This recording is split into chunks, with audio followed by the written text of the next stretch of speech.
Good evening, everybody. What's up, Lonnie? Hey, R. Scott, how are you? Hey, Smiley G, what's up?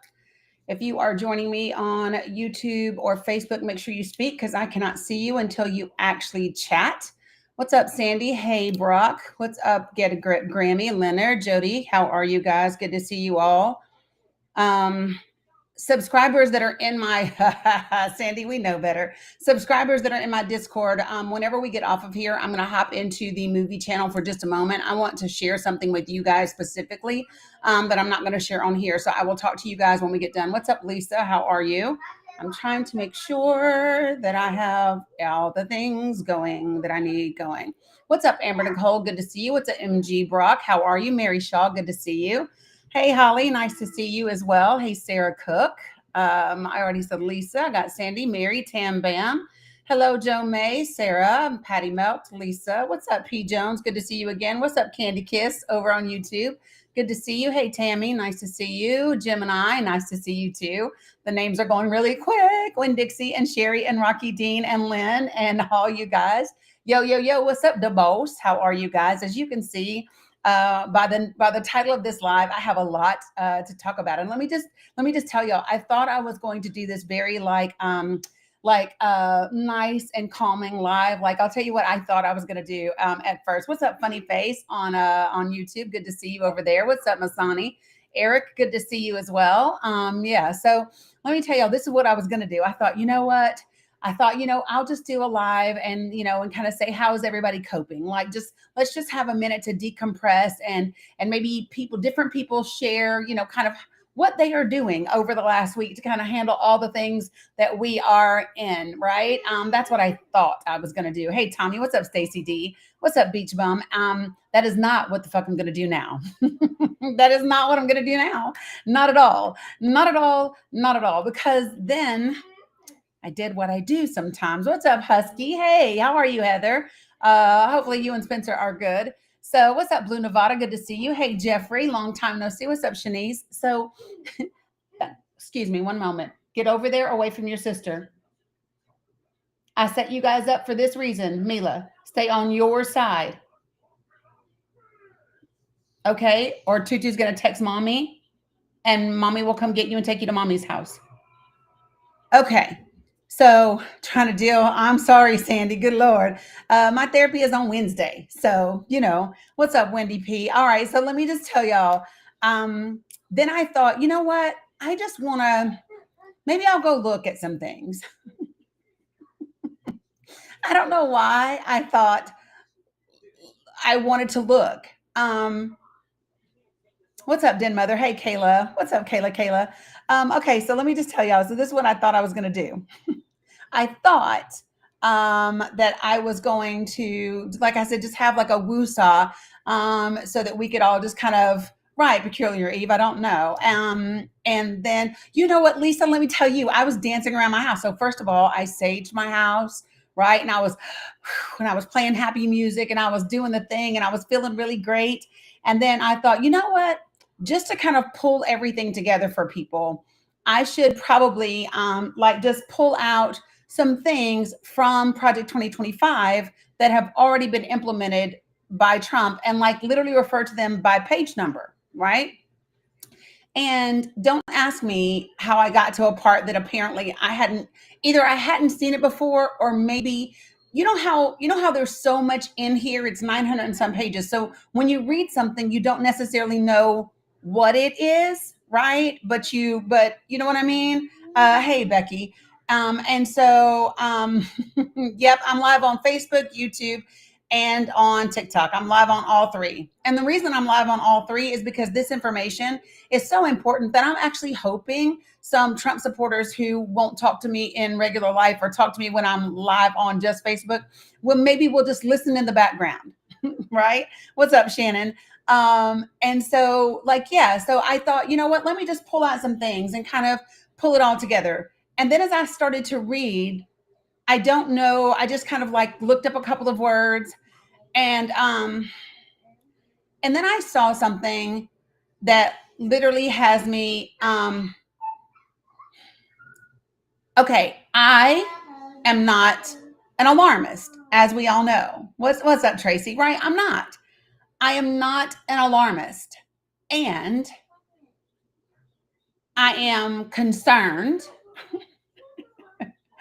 that we missed something in the first administration that is back in the second Trump administration. Like Joe Biden undid it, like he undid a bunch of other things, but they have been redone. And I don't think that I don't think that enough people are paying attention as to what it is. What's up, Rebel? Good to see you, right? So first, should I start there? I don't want to start there. I just want to,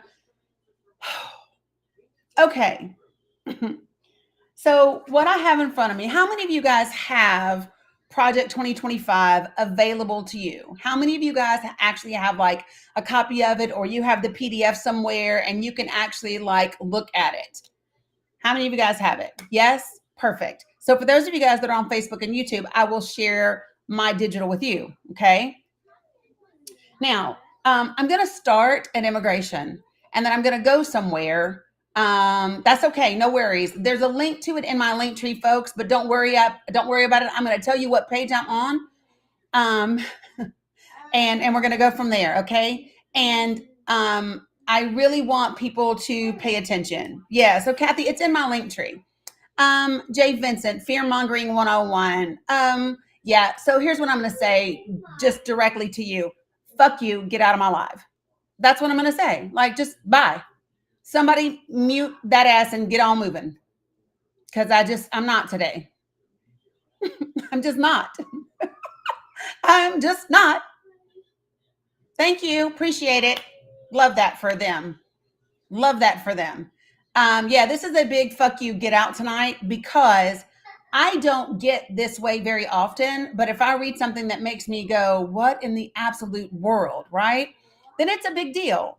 And so, right, swoof, poof, get out. All right. So first, I was going to start with immigration, but I'm going to end with immigration. I'm taking zero shit tonight. I'm going to end with immigration, and I'm going to start at the beginning first. Okay. So how many of you guys have ever heard of this thing called, hold on, let me find the full title of it. Hold on. There it is. How many of you all have ever heard of the Geneva Consensus Declaration on Women's Health and Protection of the Family? How many of you all have ever heard of the Geneva Consensus Declaration on Women's Health and Protection of the Family? Anybody ever heard of it? You're welcome, Lisa, always.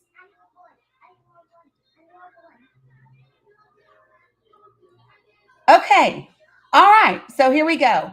For those of you all who have your Project 2025 mandate for the conservative promise available to you, it is on page 192. This page right here. See where I have it highlighted? That is where it is. If you are on Facebook, would you like for me to share my screen with you? Facebook and YouTube, let me share my screen with you. Okay. Boom.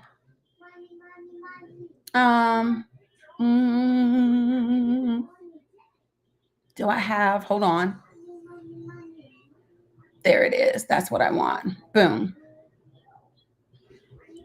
Okay, so YouTube and Facebook. Oh, why isn't it sharing? Oh, there it goes. All right. So, yes, Chris, you are about to learn right now. Hey, guys. All right. Yep, I'm everywhere, Deb Free. I'm on YouTube, Facebook, and TikTok. So I have TikTok kind of right here. I have YouTube and Facebook right here. So you guys are this way today instead of this way. Okay. Yes, 192 of the full document. Yep. 192 of the full document. And I want to read something to you. Okay. So I'm literally about to okay.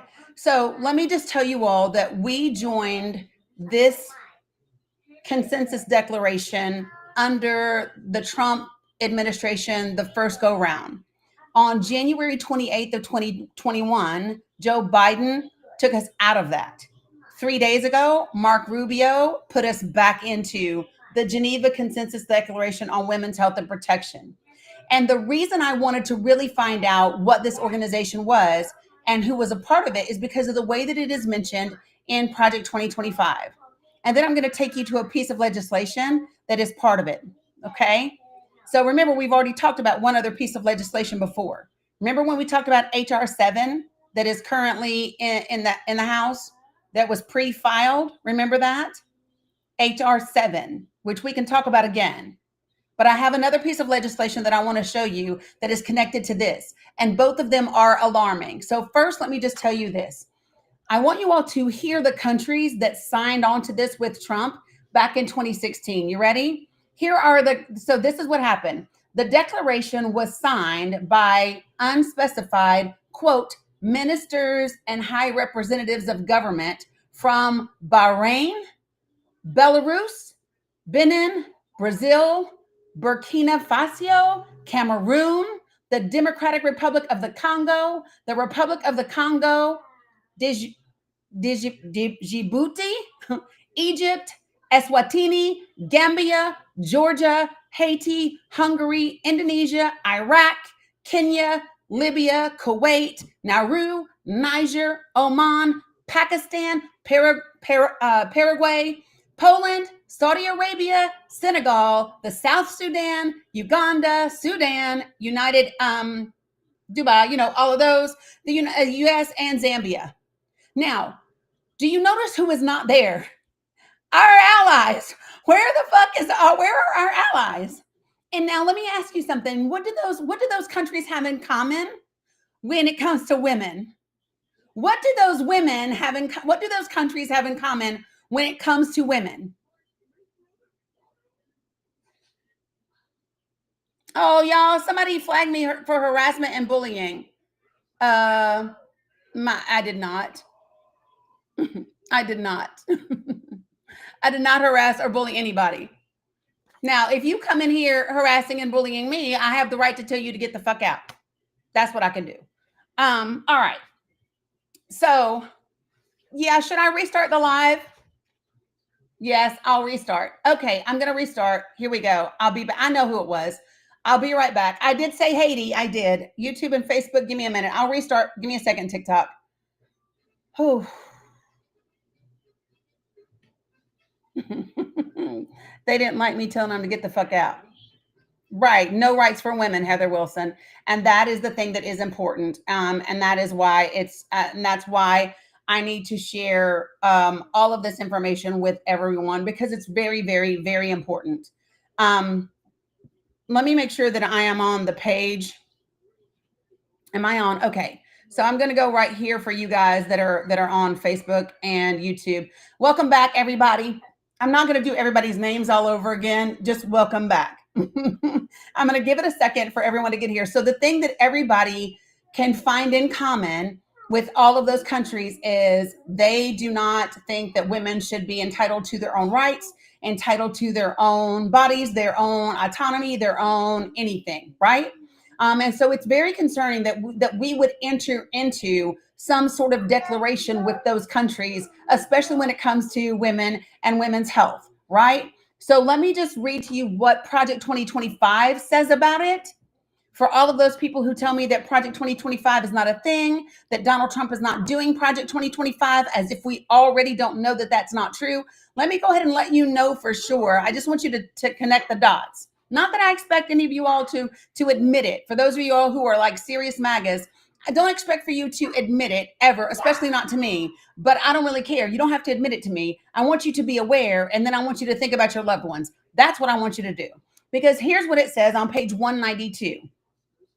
It says, it is paramount to create a healthy culture of respect for life, the family, sovereignty, and authentic human rights in international organizations and agencies. To support this goal, the U.S. led an effort during the Trump administration to forge a consensus among like-minded countries. Now listen, they just referred to all of those countries I just named as like-minded. They just put those countries in the same category as the U.S. as being like-minded about the rights of women. This is what it says. The U.S. led an effort in support. What? You want one of mine? Either one. It doesn't matter. You pick one. The other one's Bella's. The U.S. led an effort during the Trump administration to forge a consensus among like-minded countries in support of human life, women's health, support of the family as the basic unit of human society, and defense of national sovereignty. The result was the Geneva Consensus Declaration on Women's Health and Protection of the Family. All U.S. foreign policy engagements that were produced and expanded under the Obama and Biden administrations must be aligned with the Geneva Consensus Declaration and the work of the U.S. Commission on Unalienable Human Rights. The U.S. government should not and cannot promote or fund AB in international programs or multilateral organizations. Technically, the U.S. can prevent its international funding from going towards ABs, but the U.S. will have a greater impact by including like-minded nations and building on a coalition launched through the Geneva Consensus Declaration with a view to shaping the work of international agencies by functioning as a united front. I'm on page 192. Now, I want you all to remember that just 2 days ago, Donald Trump absolutely did this on Friday. Here it is. Enforcing the Hyde Amendment. This is on January 25th. On Friday, President Donald J. Trump signed an executive order to end the use of federal taxpayer dollars to fund or promote elective AB. The order recognizes that for nearly 5 decades, Congress has enacted the Hyde Amendment and a series of additional laws to protect taxpayers from being forced to pay for AB. Contrary to this long-standing common sense policy, the previous administration embedded federal funding of elective AB in a wide variety of government programs. No, he didn't. So shut up. No, he didn't. And listen, if you don't know what you're talking about, don't talk. So here's what it is. It actually says that this is an international thing. I need you all to hear me. This is now international. Ending federal funding of ABs overseas. So exactly what Project 2025 outlined is exactly what, thank you, Jeffrey, is exactly what Donald Trump did on January 25th. So, oh my gosh. All right. Now, that's not enough. That's not enough, folks. I really need for you to understand this. In addition to that, hold on, Terry. We got to stay on this topic. All right. So listen, in addition to this, I want to read to you something. In the House of Representatives, January 13th of 2025, Mr. Jackson of Texas, for himself, Mrs. Fox, Mr. Higgins of Louisiana, Mr. Fleischman, Mrs. Miller of Illinois, Mr. Adderholt, and a bunch of others, right? This was referred to the Committee on Foreign Affairs. This is it says H, concurrent resolution number 3, expressing support for the Geneva Consensus Declaration on promoting women's health and strengthening the family, and urging that the United States rejoin this historic declaration. Whereas the United States strongly supports women reaching the highest attainable outcomes for health, life, and dignity and well-being throughout their lives. Whereas the historic coalition that issued the Geneva Consensus Declaration on promoting women's health and strengthening the family was formed by AB is abortion, but I can't say it on TikTok.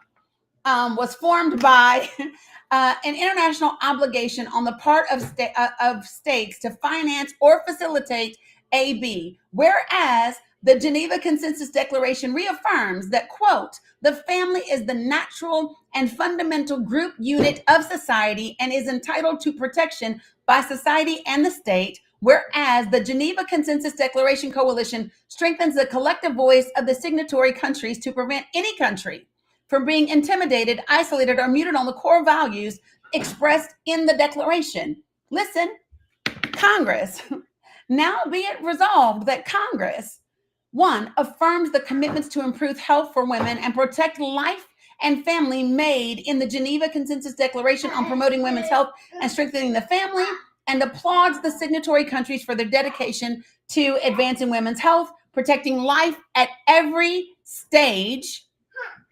Did you hear me?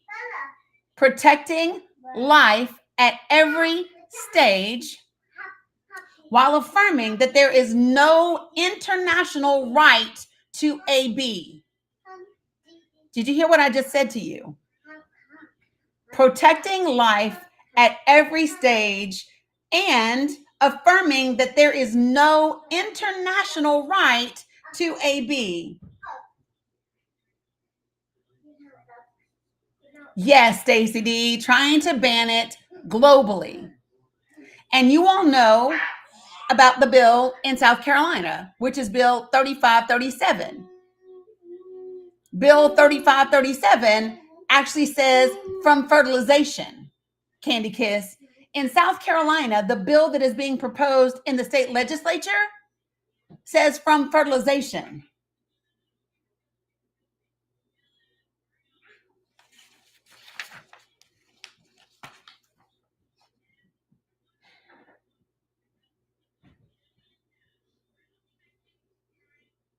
Listen to this.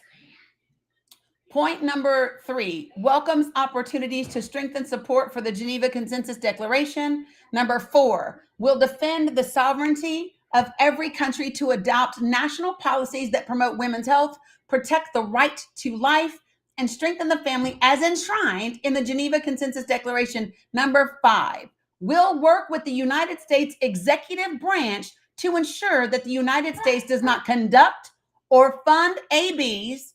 That's the whole country, y'all.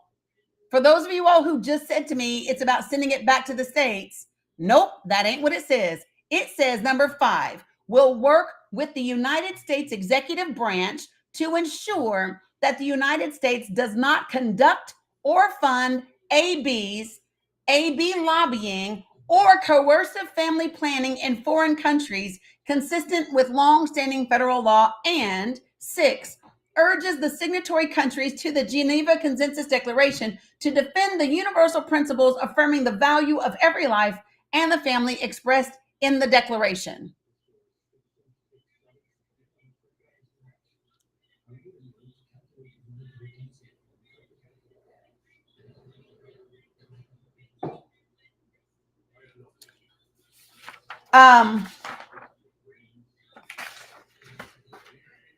That is exactly why the title of this live. So on TikTok, it just says WTF. On Facebook, it says, and YouTube, it says, what the actual fuck. That's what it says over there. That's what it says over there. Now, I want to connect the dots for you folks that I literally just read from page 192 of Project 2025. Then I went straight to the executive branch to read Mark Rubio's press release that we rejoined this declaration, right? And then, thanks, Brandy. And then to Donald Trump's fact sheet on it, and then to a bill for the House. So I just went straight from Project 2025 to the executive branch and then to the legislature. That's where I just went. And in that, what I saw was not just a national ban on AB, but the attempts for a global ban on AB. Right? That's literally what it says. When it says, and it clearly does. Let me just repeat it for the slow child in the back. For the slow, yes, baby. Okay, they're right there. So here's what it says. We'll work with the United States executive branch to ensure that the United States does not conduct or fund ABs, AB lobbying, or coercive, Mila Ann, family planning in foreign countries consistent with longstanding federal laws. Can I get one of my folks to come up here and give me a break? Because no, not you, Kathy. It was somebody being a smartass on TikTok. She just spilled juice, and so I just need to clean it up. Give me a moment. Appreciate you, Stacy D. Coming out the gates hot tonight with Miss Danny. I could tell as soon as she got on live. I was like, we're going to have fired up spicy Danny tonight. All right. And this is definitely fired up spicy worthy. So as we are listening, jotting down notes, as I know Danny's followers do, and trying to focus, pay attention, and keep our vital signs in check, let's not forget to tap and share the live. For those of you who are new and are interested in being productive members of this space, the others can kick rocks and kiss my grits. Don't forget to tap that little heart at the top of the screen to the right of Danny. That lets TikTok know that we're here, we like her, and we love what she's doing. Thank you. I'll take that spicy beat. And then we also want to make sure that we're tapping, we're sharing, and we're also gifting as we can. If you want Danny to have more resources, the most a portion of the resources that we share with her as far as gifts, TikTok does take a significant amount, so feel free to share at her Cash App posts ups that are already up there on the screen. We're not going to use any slurs. We're not going to use all caps unless you're a mod. We're going to act like we've got some damn sense and be respectful in this live tonight. Yes, we are. We are, what's the other one? I always forget. No slurs. That's my timer. No slurs, no caps. Don't spam my comments. And don't spam the damn comments. All right, folks. Our fearless leader has returned. I yield the rest of my time. Thank you, Stacy. I appreciate it. Give it to me and I'll blow it. Thanks, Stacy. I appreciate it. All right. Okay, give it to me. Okay, give it to me. Low B. Yeah, so let me see. Because I'm pretty sure that it's not, sissy. Tutu, girl, it is not. No, it's not. It's warm. Yes, it's hot. No, it's not. It's warm. I checked it. Well, I know it's hot. No, I checked it. It is warm. Me touch it hot. Do you want to go to mommy's house? Me touch it hot. No, it's not. Me touch it hot. Mila, take it. 2 hands. Thank you. Okay. What's up, Mrs. Arvos? So they want to control it all, Teresa. Yes, that is what it means when it talks about family planning. Yeah. Okay. So I'm going to back up for just a second. How many of you guys have been in my lives when I talked about House Resolution 7 that was right? What right, Carla? House Resolution 7 that was pre-filed in Congress. How many of you guys were here when I talked about House Resolution 7? Yeah. Anybody on YouTube and Facebook? Maybe I should say this. Who wasn't here? Who wasn't here when I talked about House Resolution 7? Who wasn't here? Maybe that's the best way for me to do this. You what? You weren't? That's South Carolina's bill. Okay. Here's the South Carolina bill. All right. So let me just tell you guys something. What's up, Jamie Thompson? All right. So listen. So House Resolution 7 is another bill that you should be worried about. So on a congressional level, where did I just put the other one? Sweet baby Jesus. There's so many. Which is the goal. So here we go. Do you see? This is House Resolution 3. When I get it good on one, I can't get it good on the other. There we go. House Resolution 3, House Resolution 7. And I'm not even on House Resolution. I talked about South Carolina. This is South Carolina's bill 3537, which we'll get to in just a second. So I'm here to tell you, so there is a particular organization called Pro Women's Healthcare Centers. Pro Women's Healthcare Centers, I found their pamphlet on the Catholic Nurses Association, right? The association, the Catholic Nurses Association organization. That's where I found the pamphlet. So they want this organization, Pro Women's Healthcare Centers, to be the standard nationwide for women's healthcare. Well, their standard is no AB. Their standard is every woman should feel like either adoption or being a mother is within your grasp. You could do one of those two things regardless of anything else. That is their standard. I have read their pamphlet. I have put their pamphlet on my link tree. That is what they believe. So there are now multiple bills where they want to establish these crazy ass extreme organizations and declarations as part of what Congress is saying. So let me just be very, very, very, very, very, very, very clear, folks. Your faith has no business in the legislature. I'm going to say that again. No, your faith has no business in the legislature. I don't care what your faith is. I don't care when you believe life does or doesn't begin. I don't care when you believe like things feel whatever. I don't care what you believe. What you believe is what you implement in your life for your family and for your people. What everybody else believes is what they implement in their lives with their people, because the United States of America is not, nor has it ever been, a country that is founded upon Christianity. It is not, nor has it ever been, a country that is founded upon Christianity, ever. It is not a thing.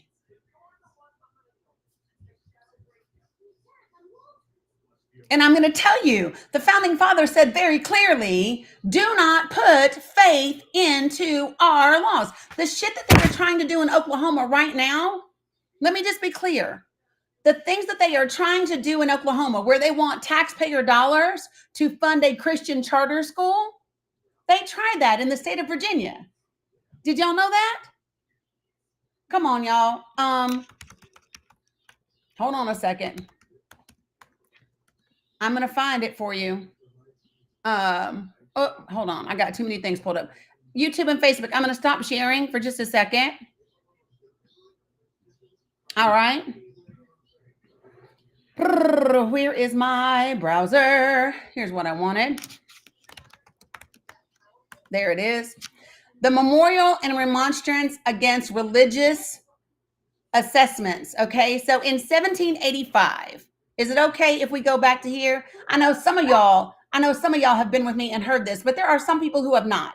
So how many of you all, my subscribers, you don't get to cheat? Okay. You don't get to cheat. So listen, how many of you all have never heard of the Memorial and Remonstrance Against Religious Assessments from 1785? That was written by James Madison. No. Thank you. Too loud. All right. You have not, never? Okay, so let's go with it. So the author of this document is James Madison. And here's what happened. By the way, I'm reading this from the National Archives. How about this? YouTube and Facebook, I'm going to share my screen with you so you can see what I'm reading from. Because, you know, I just like to always have receipts. Always have receipts. All right, so y'all should be able to see it too. Can you see it now? Great. It's a beautiful thing you can. And now that you can see, Danny Cook is not lying. I'm telling you the truth. All right, so listen. So you want to know about this here document. So here's what was happening.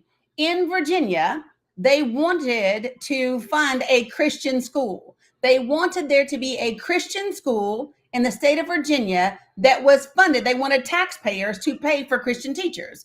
And James Madison said, hell no, do y'all not remember where we came from and why we not going to do that and why this is a bad idea? But he didn't quite say it like that. I'm going to share with you how he said it. And I'm just going to kind of tell you what he says. I don't want to read I don't want to read the editorial note. I literally just want to read the document. Here it is. To the General Assembly of the Commonwealth of Virginia, a memorial and remonstrance, because taxpayers do not pay for religion. That is why.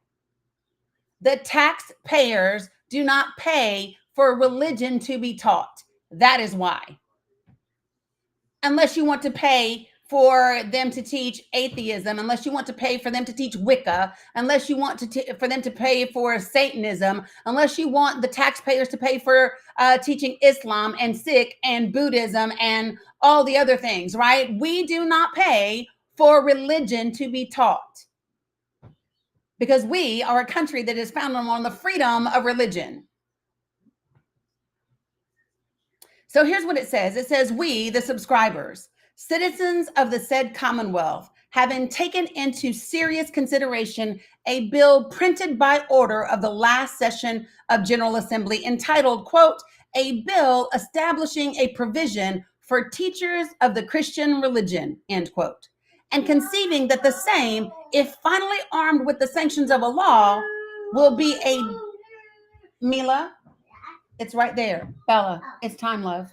Here's what it says. Listen, and conceiving that the same, if finally armed with the sanctions of a law, will be a dangerous abuse of power, are bound as faithful members of a free state to remonstrate against it and to declare the reasons by which we are determined. We remonstrate against the said bill, number one, because we hold it for a fundamental and undeniable truth that, quote, religion or the duty which we owe to our Creator and the manner of discharging it can be directed only by reason and conviction, not by force or violence, end quote. The religion, then, of every man must be left to the conviction and conscience of every man, and it is the right of every man to exercise it as these may dictate. This right is in its nature an unalienable right. It is unalienable because the opinions of men, depending only on the evidence contemplated by their own minds, cannot follow the dictates of other men. It is unalienable also because what is here a right towards men is a duty towards the Creator. It is the duty of every man to render to the Creator such homage and such only as he believes to be acceptable to him. This duty is precedent, both in order of time and in degree of obligation, to the claims of civil society. Before any man can be considered as a member of civil society, he must be considered as a subject of the governor of the universe. And if a member of civil society who enters into any subordinate association must always do it with a reservation of his duty to the general authority, much more must every man who becomes a member of any particular civil society do it with a saving of his allegiance to the universal sovereign. We maintain, therefore, that in matters of religion, no man's right is abridged by the institution of civil society, and that religion is wholly exempt from its cognizance. True it is that no other rule exists by which any question which may divide a society can be ultimately determined, but the will of the majority. But it is also true that the majority may trespass on the rights of the minority. Let me go ahead and say that part again. Listen. True it is that no other rule exists by which any question which may divide a society can be ultimately determined, but the will of the majority. But it is also true that the majority may trespass on the rights of the minority. Because if religion be exempt, this is number two, because if religion be exempt from the authority of society at large, still less can it be subject to that of the legislative body. The latter are but the creatures and vicegerents of the former. The jurisdiction is both derivative and limited. It is limited with regard to the coordinate departments. More necessarily is it limited with regard to the constituents. The preservation of a free government requires not merely that the metes and bounds which separate each department of power be invariably maintained, but more especially that neither of them be suffered to overleap the great barrier which defends the rights of the people. Y'all, that would be the Constitution he's talking about. So did you hear what he just said? He said to preserve a free government. Ooh-wee, y'all. He said it requires not only that the metes and bounds which separate each department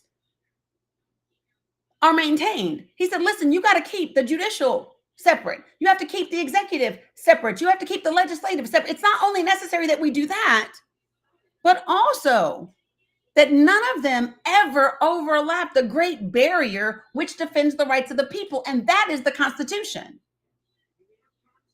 That is the Constitution that defends the rights of the people. And none of them should be allowed to override it. Not in a way that takes away our rights. That's what he's saying. And then he says, the rulers who are guilty of such an encroachment exceed the commission from which they derive their authority and are tyrants. I want to say that part again.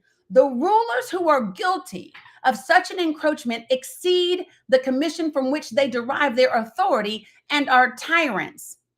The people who submit to it are governed by laws made neither by themselves nor by an authority derived from them and are slaves. Point 3, because it is proper, because it is proper to take alarm at the first experiment on our liberties. Listen, this is the first time since the country was founded. We're at 1785. So y'all, everybody knows what 1776 is, right? We all know what that is. So 1776 happens. Just 9 years later, they're trying to bring Christianity into the legislature in Virginia. And James Madison said, what the hell y'all doing? No, we not. He said, listen, it is proper to take alarm at the first experiment of our liberties. He said, you are going to try to put religion back into our government. Absolutely not. And then he goes on to say this. I'm at point 3, y'all. He said, we hold this prudent jealousy to be the first duty of citizens and one of the noblest characteristics of the late revolution. The free men of America did not wait till usurped power had strengthened itself by exercise and entangled the question in precedence. They saw all the consequences in the principle. And they avoided the consequences by denying the principle. We revere this lesson too much soon to forget it. He said, we have not forgotten what it cost us to come from England. We have not forgotten. We revere the lesson that we learned. What happens? And then he says, who does not see that the same authority which can establish Christianity in exclusion of all other religions may also establish with the same ease any particular sect of Christians in exclusion of all other sects? Oh, so what if they just decide that it's only Catholicism? It's only Catholics that are Christian. The rest of you all are going straight to hell, and you now need to abide by whatever Catholics say. He said that the same authority which can force a citizen to contribute 3 pence only of his property for the support of any one establishment may force him to conform to any other establishments in all cases whatsoever. Right? Point 4. Because the bill violates that equality which ought to be the basis of every law, and which is more indispensable in proportion as the validity or expediency of any law is more liable to be impeached. If, quote, all men are by nature equally free and independent, end quote, all men are to be considered as entering into society on equal conditions, as relinquishing no more, and therefore retaining no less one than another, or of their natural rights.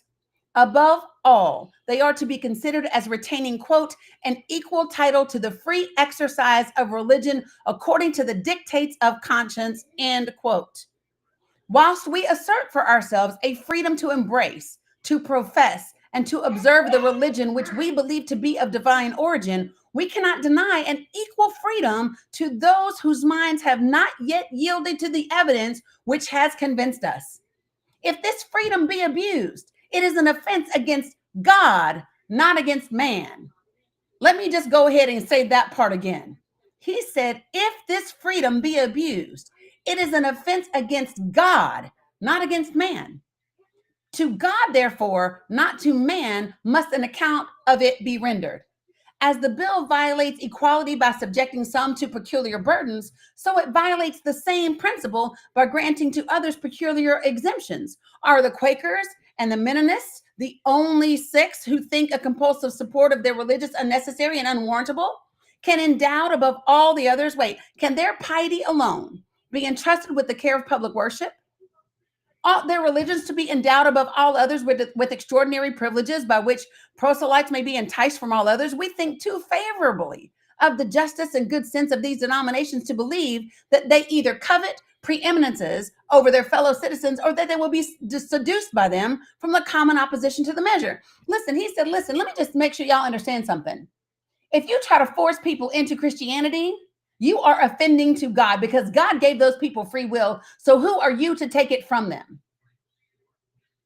Did you hear what James Madison said? He said, you are not just doing an offense to men, it is an offense to God, because God gave those people free will to find him as they see fit, as they work out in their conscience, and you do not have the authority to take it from it. And if you do, it is an abuse of your power, and you are no longer operating in the authority that you were elected from, and you are now a tyrant. That's what the founding fathers said.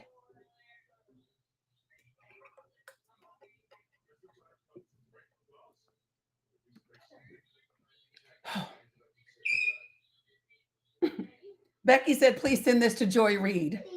I don't know why people, y'all, it makes me like want to pull my hair out sometimes, because I see the people who have national stages, right? This is 1785, Brandy. This is literally just 9 years after 1776. This is just 9 years later. What in the absolute hell are we doing? And how have we not learned? So what's next, Juniper Aussie? You tell me, because here's my thing. Absolutely everybody should be up in arms. I mean, everybody should be up in arms. Are you talking to your legislators? Are you working to get other people elected? Are you working to get people out of office? Are you getting petitions signed? Are you talking? Are you spreading the news? Are you talking to the people within your circles of influence? Because that's what's necessary. You ask me what next? Listen, if everybody did what was within your singular power, then we would get it done. If absolutely everybody carried the message and the proof and the facts into every part of your circle of influence, we would get it done. How many of you? Everyone should be shouting to the rooftops about HR 7 and House Resolution 3. Everyone. No, we didn't learn that, Ebony Evans. Here's what we learned. It is not that half the country didn't know or didn't care. That is not what we learned. What we learned is that with only 107 days, a Black Indian daughter of an immigrant damn near won the election over a man that has been campaigning for damn near 2 years. That's what we learned. What we learned is that in just 107 days, he barely won by the skin of his damn teeth. And he's been campaigning for 22 months. That's what we learned. In 107 days, she damn near took it from him. That's what we learned. That's what we learned. That is true, Antonio. That is true. 1.4% was the margin of error. That's what we learned.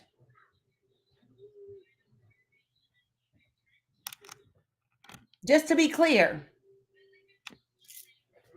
Chris B, don't do conspiracy theories in here, folks. Please don't do that. Please don't do that. And I want to be clear about something, folks. You are free to like whatever candidate you want. Here is the difference between people like myself. I am not tied to Kamala Harris. I respect her. I think she's qualified. He did not win by a landslide. Laura, do you know how to do math? I mean, I know it's challenging, but it's really not. Can I hold on? Let me stop sharing again. Jesus, y'all tickle me with y'all non-knowing facts ass. Just running your mouth. Nope, I don't know what I'm talking about, but I'm gonna keep talking. I'm gonna call it a landslide when it was less than 2%. I'm gonna call it a landslide even though neither candidate broke 50%. I'm going to call it a landslide, even though I have no fucking clue what I'm talking about. Because apparently I can't do math. Good gosh. Ooh, goodness. I can't with y'all. Holy jeez. So I'm just going to, for y'all, I'm just going to try to help. So she had 48.4% of the vote. 48.4%. Okay. He got 49.9%. Now, I don't know where you went to school, but if you do 49.9 and you subtract 48.4, you're going to get 1.5. Did I say 1.4? 1.5%. I was off by 0.1%, right? So 1.5%. That, my folks, is not a landslide. When nobody breaks 50%, that is not a landslide. And when a third of the country doesn't vote at all, it's not a landslide. Now, I know it's hard to do facts. I really know that it's hard sometimes when you want something to be true. And when you have a candidate that teaches you, if you say something enough, that makes it true. I know it's hard. But I just need for y'all to understand what facts are. Let facts be your friend. Even if they're not comfortable. Even if they're not comfortable. Like, that's what you get to do. No, Carla. No. So, again, so here's my thing. TikTok is very, very, very, very particular when people start to talk about election results. So I don't care what your personal opinion is. Don't tout it in the comments because it can impact the live.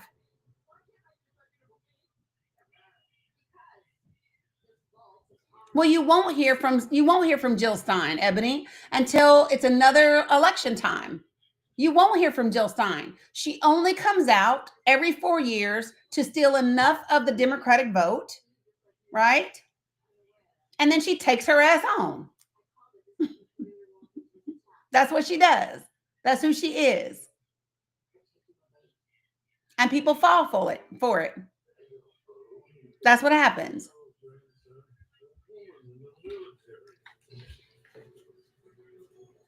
Got it? Knowing good and well that ain't, you can't do anything about it. So I want to be clear. When people say, what do we do about it? This is when you're going to have to take yourself down to your local elections. You've got to take yourself down to your state capitals. You've got to make those things. Yeah, Rylene, no, not yet. It's not ready. So I just want to be clear, folks. Yeah, they real mad, Mia. They real mad. And what's funny is I don't have a single thing up here about a candidate. This is what I think is so funny. I don't have a single thing on my TikTok that says anything about a candidate. Nothing. Nothing. I'm not even talking about the election. Somebody else brought up the election. I'm literally talking about legislation. Yes, baby. Bella, it's 9. You got to go to sleep. It is bedtime. Mila, what do you have? Stop. Lay down and go to sleep. No, I'll be awake. I'm not doing it because I will be angry. I'm not kidding. No, I'll be awake.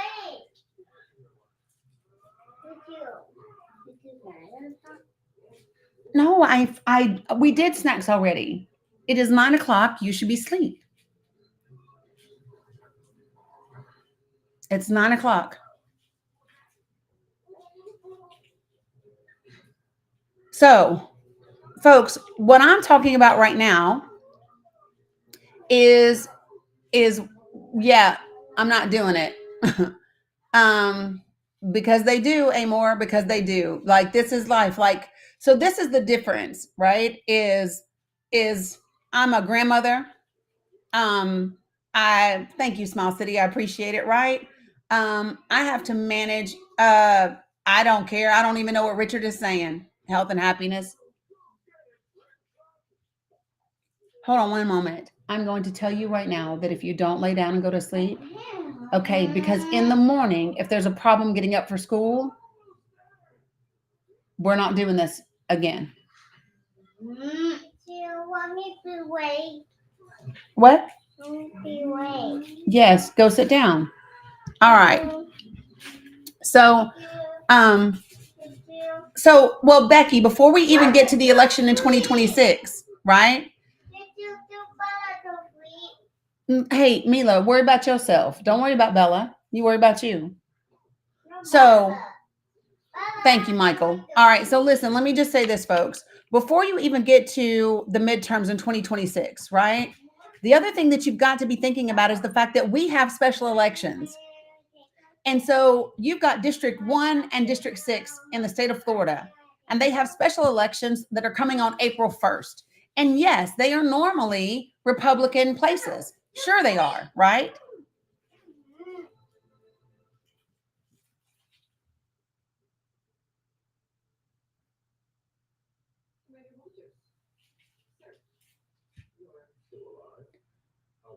So let me just be clear. Those two districts are typically, now listen, those districts are for Congress.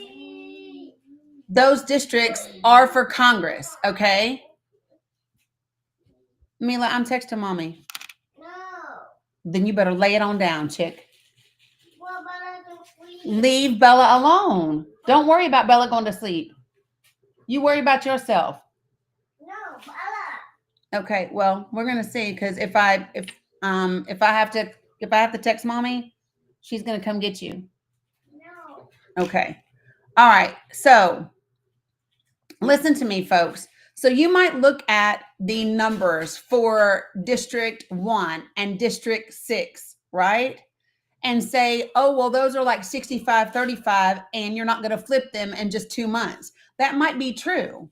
But folks, there is so much happening right now that you can talk to people about in a way that is impactful. That is not just, oh, Trump sucks, or he's a dictator, or he's going after January 6th prosecutors, or he tried to fire IG inspectors and they clap back. And you don't even have to do all of that. Talk about the things that matter. Talk about the pause in medical research funding. Talk about that, right? Talk about the issues that are currently happening in those areas that impact people. Talk to them about how it is going to impact their regular life. Okay? And when you do that, you can move the needle. So let's just say that currently, right? Because one of them, right, prescriptions.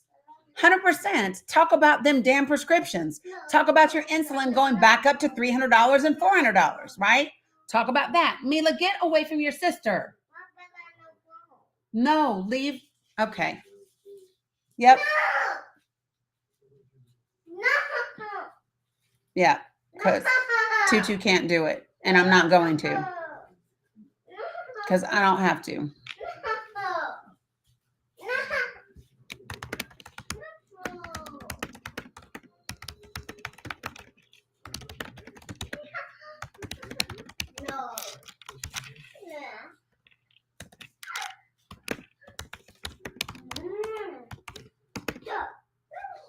All right. Okay. Yep. So Becky, you're not the only one. So my uncle also he had vision medication that was $400 a month that was free under Biden. Now they have it again, right?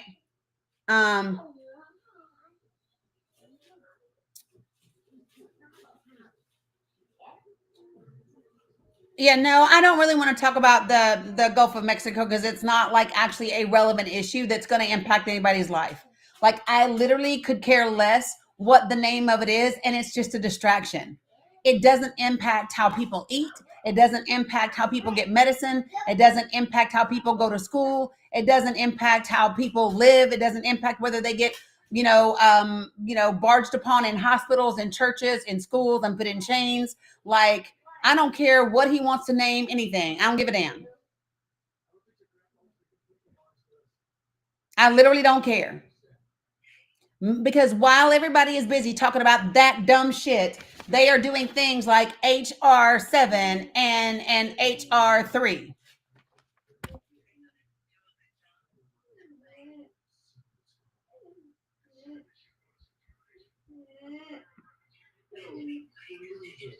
But you got to understand. So while we're talking about bird flu, so let me just tell you something, folks. We have an outbreak of, what is it? Is it tuberculosis? What is it that we have an outbreak of right now? That's in one of the states. And the reason that people don't know is because Trump has said that agencies cannot communicate. Right. It's TB. We have an outbreak. And people can't communicate. The agencies are not allowed to talk about it. Right, TB. So this is my thing, folks. Talk to people. Talk to people about what is happening and what the impact is. Yes. Yes, baby. Of course I am. I always come snuggle with you when I'm done. So these are the things that, right, Molly Worley, TB in Kansas, right. So this is the point that I'm talking to you about. We have short memories as to what these things used to be like. And I'm going to tell you something. Doing the protesting that I did against Ballot Health, okay? Doing the protesting that I did with Ballot Health, I became friends with some really great doctors. And I mean really smart doctors, folks that I respect and admire so much so that when things are going on with my family that I'm concerned about and I have blood work that I'm just like, oh, I don't really know. I literally will take screenshots and send it to them, and they will literally call me to talk to me about those things. Like, this is how much I trust them, right? And I am telling you that I have physicians right now who are freaking out about us saying we're going to pull out of WHO.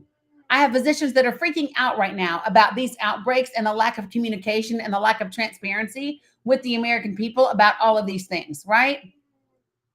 These are things that we all should be keeping up with. And I know that it's hard. I know that it's a lot. Do not get me wrong. I'm not kidding y'all, today I had to put my headphones on my head. I had to turn up music in my ears. I had to start cleaning my house, saging my house, and dancing around in my kitchen. Do you know how long it's been since I danced in my kitchen? A long time. Right? We have to find those moments of joy in order to get through this work.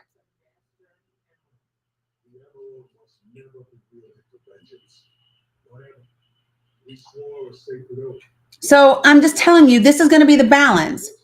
So, I don't know exactly what all we need to do in terms of, what I'm going to say to you is organize within your communities. How many of you are able to network within your region?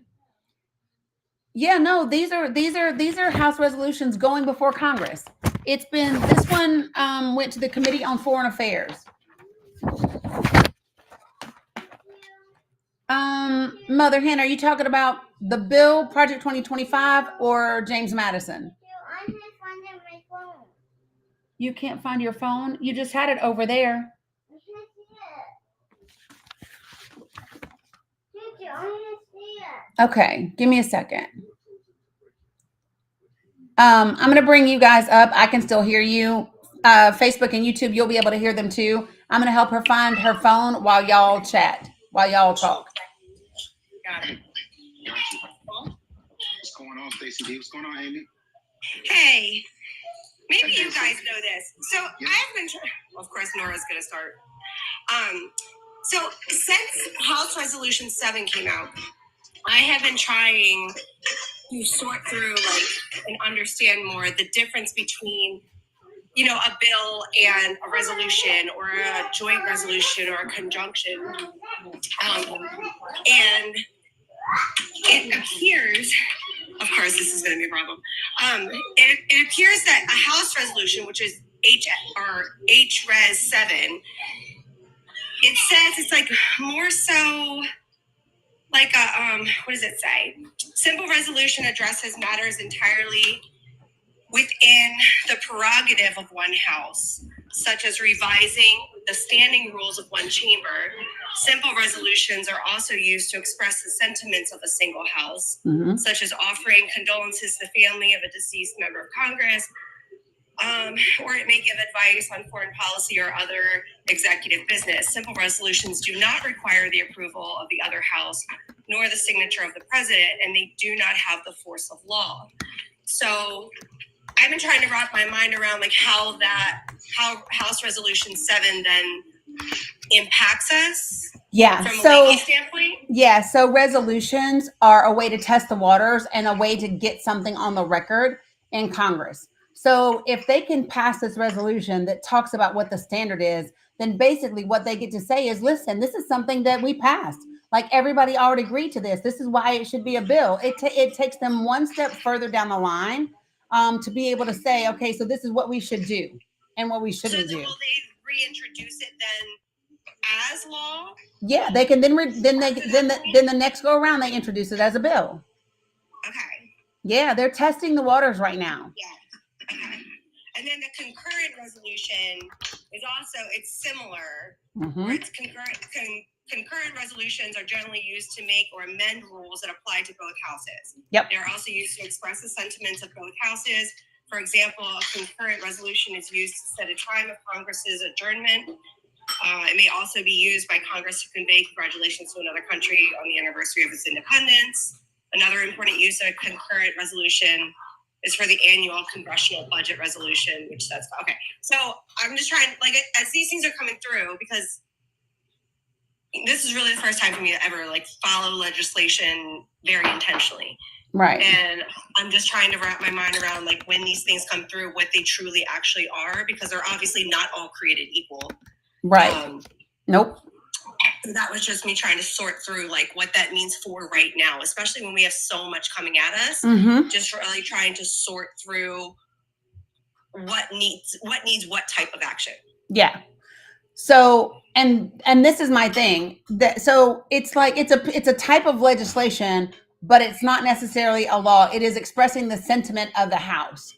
And so it's like I said, it's a way for them to kind of test the waters and see if they can get the House to pass something. And if people don't pay attention, so let me just tell you. So to give you an example, Amy, they did a resolution in the State House of Tennessee, claiming ballot health to be like this amazing healthcare system and providing amazing care in the state of Tennessee. And just everybody voted for it and said yes, even though the shit is so far from true, right? But now Ballard gets to say they were celebrated in the Tennessee legislature for da da da da da da da da. Even though, you know what I mean? And so they do these resolutions for all different types of things. Oh, that's not the first time they've done it for Ballard in Tennessee. Y'all have to pay attention. They do these resolutions all the time, kind of celebrating different businesses and whatever. Pay attention. Because, you know, lobbying gets you a lot of things, you know? So anyway, yeah. Yeah. I hope that Bring some clarity. Thank you. Yeah, you're welcome. So, so this is the thing though. All of them should be vehemently opposed. So like for me, again, this is the stuff that is powerful. Individual emails, yes, do them.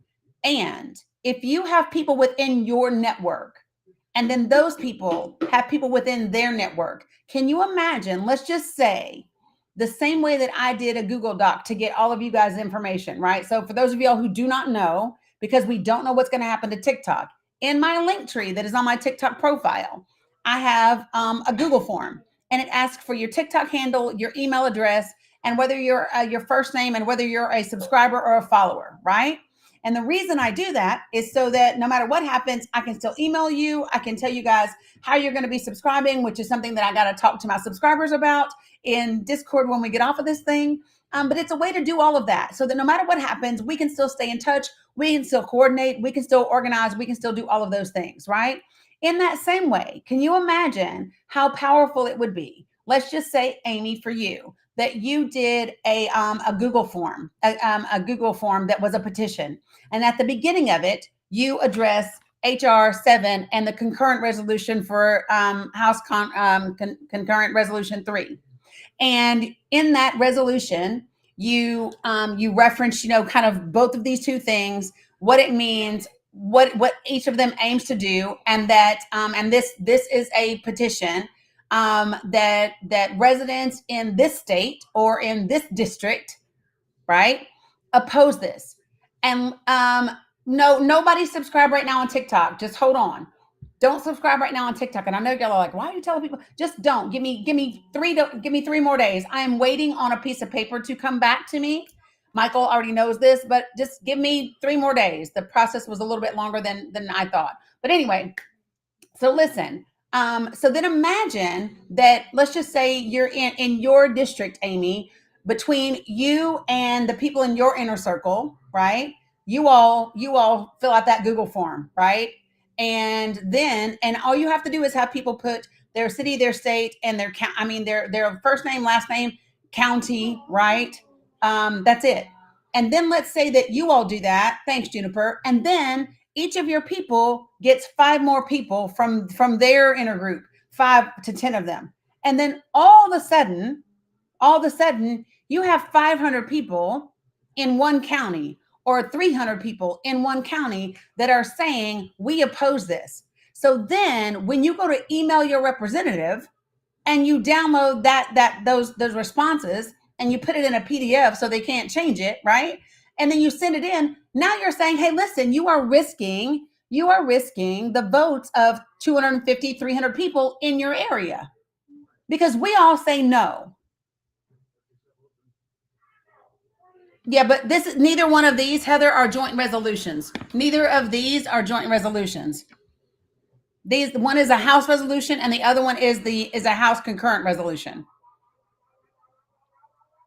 So you hear me? This is when it is. So this is the way that you do things. When we were in Northeast Tennessee, we got almost 30,000 signatures, local signatures. And we had people, I printed it out and we gave people, I put it online and people would click it and print off and they could take it. People took them to church. People took them to PTA meetings. People took them to their mommy groups. People took them to their grocery stores. People took them everywhere and people would sign these petitions and then they would bring them back. I've got pictures of us just out there counting signatures to tally them all up. And then we delivered a whole stack of them, a whole stack of them to Congress, right?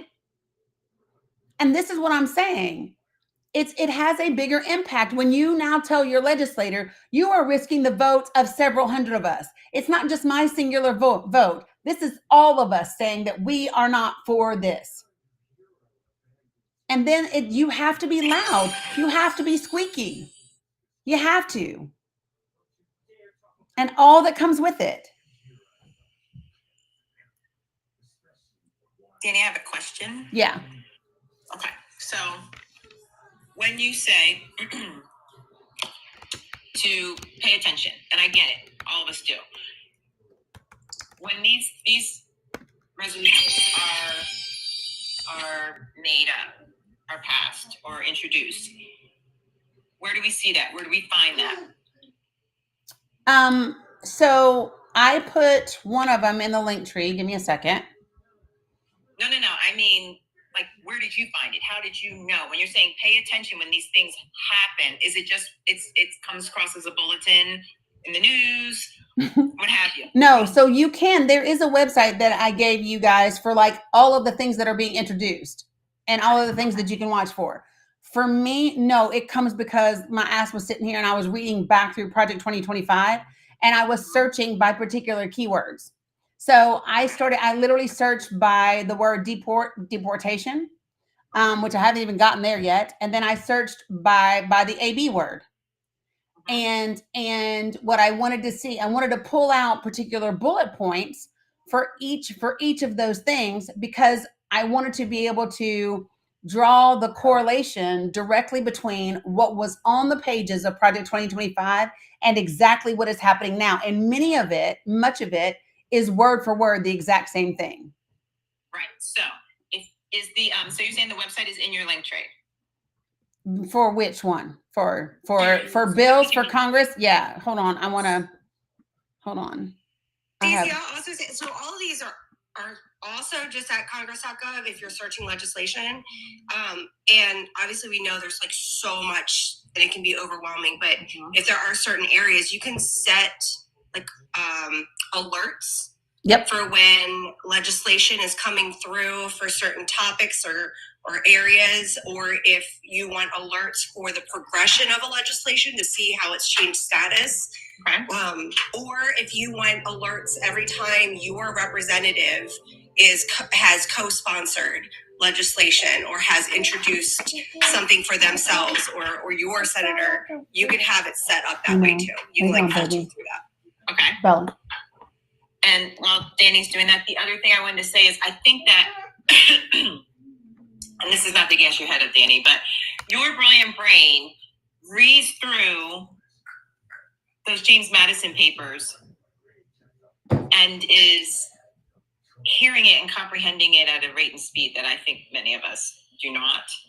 And the correlation that you're making between the words that are in that document and the resolutions, I think are just, all right, I'll just speak for myself, hard to make the leap, especially when some of us are in such an infant stage of doing this type of research. So trying to figure out when to be made aware of, and then some of us are reading a House resolution for the first time ever.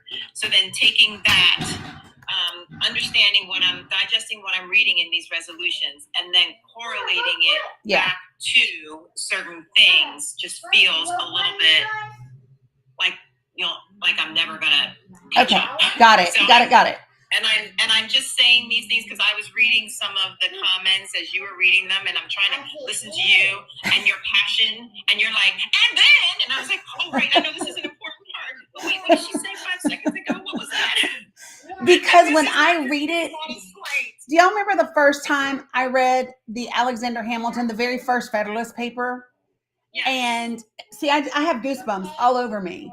And I think it's because when I read it, and it's not even like, sometimes they're like, it's funny because I can remember being tested in school for like words that maybe I don't know the word like exactly, but the context of it, I don't know. Like, I don't know. It's just, I've always been this way. But so for me, I guess what I should do, is read slower. It's that passion, girl. It is. I get really going because, I get really going because of what they're saying. Like, so the fact that, so we all know 1776, boom, here we are, right? We are the United States of America, right? And then just 9 years later, he said, Bling said slower and lower. I got you. Mila, leave Bella alone, please. Back away. So here's the thing.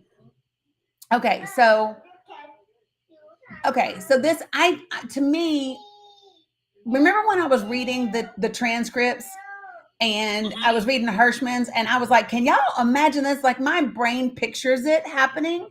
So like in my head, I really do have a visual picture of everybody in the Oval, Eric Hirschman towards the back at the door. Like, I can picture in my head where everybody was based on what he's saying. And I'm like, can you all just imagine? Da, da, da, da, da.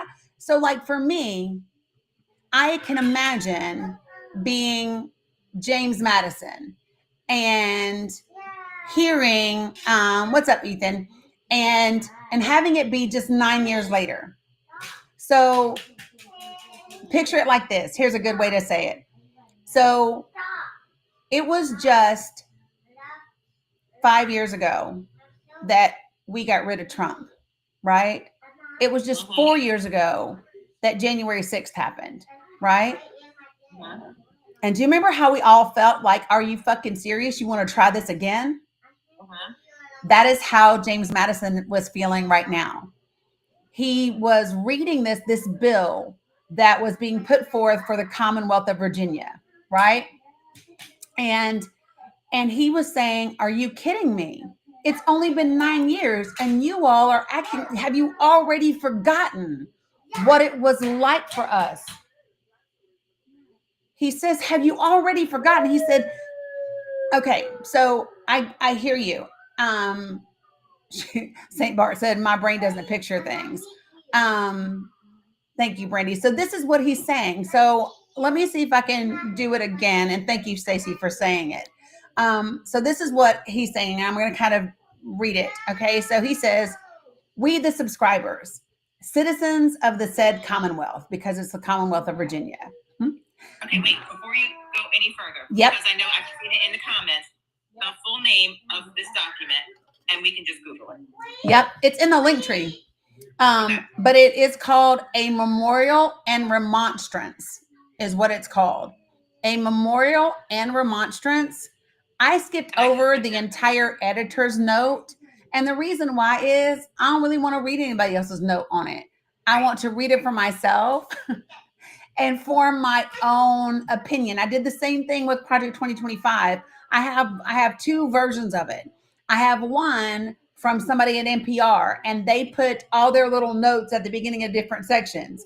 And I always skip their notes and go to the section, and then I search for it by the words and the issues that I know it's actually impacting. Tonight will be the last night I do this. I won't do it again. I won't do it again. Both of you all can spend the night at mommy's house. I will not do this again because I'm tired of asking. I will not try to work and have you all disobey me. That's what I won't do. And so if you cannot listen to me and do what I ask, then you can spend the night at mommy's house and not Tutu's. So, A memorial and remonstrance. Yep. And so it's in the link tree, right? And no worries, Amy. I can totally relate. Mila Ann, stop. And so like when I look at somebody said, who else thought we were getting in trouble? No, not y'all.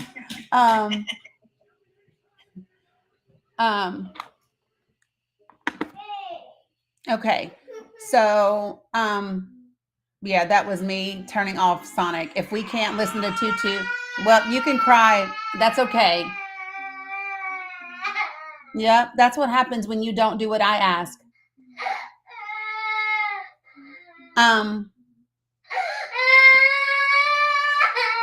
Y'all just gonna have to grin and bear it for right now, because sometimes you just have to let it be known. Okay, so this shattered.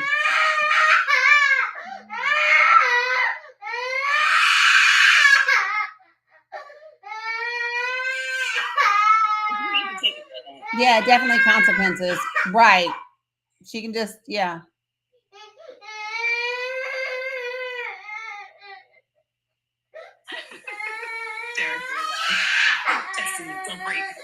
Yeah. Oh, yeah. It's not gonna happen.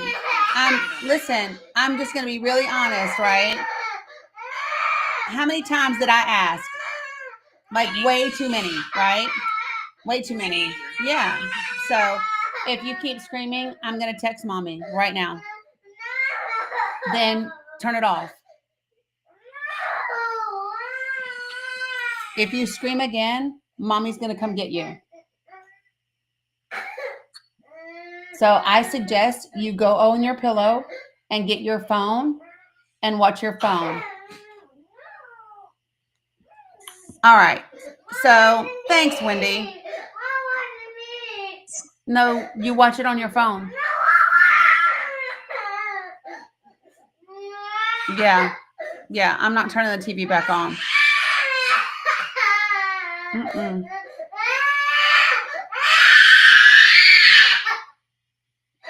Yeah, she can control it, Michael. She's just showing out. That's all she's doing is showing out. And Tutu is dead serious. I'm not turning. I'm going to tell you right now, Jesus could come down right now and say, turn the TV on. And I would be like, nope, not doing it. Yeah, it's not happening. Yeah. Yeah. 100%, Brandy. Yep.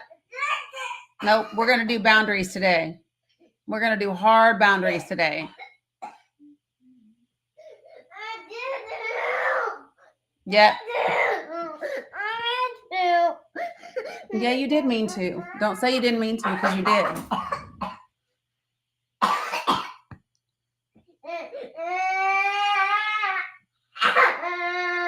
Yeah, she said, Tutu, I didn't mean to. Yeah, girl, you did. You did.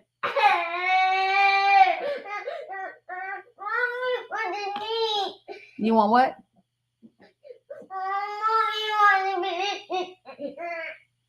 Very much so, Rose.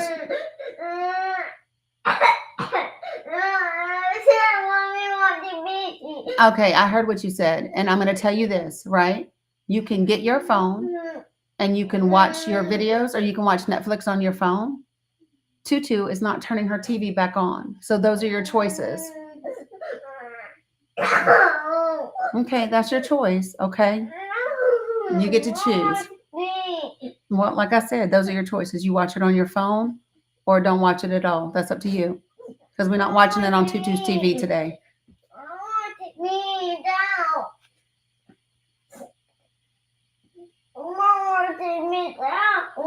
Right, Riley. I don't know. I haven't seen Titus today. He might be working though. Might be No, he's working. here. Oh, is he? He's here. Okay. Yes, 100%, Chris Haven, 100%. So this is what I was talking about when it comes to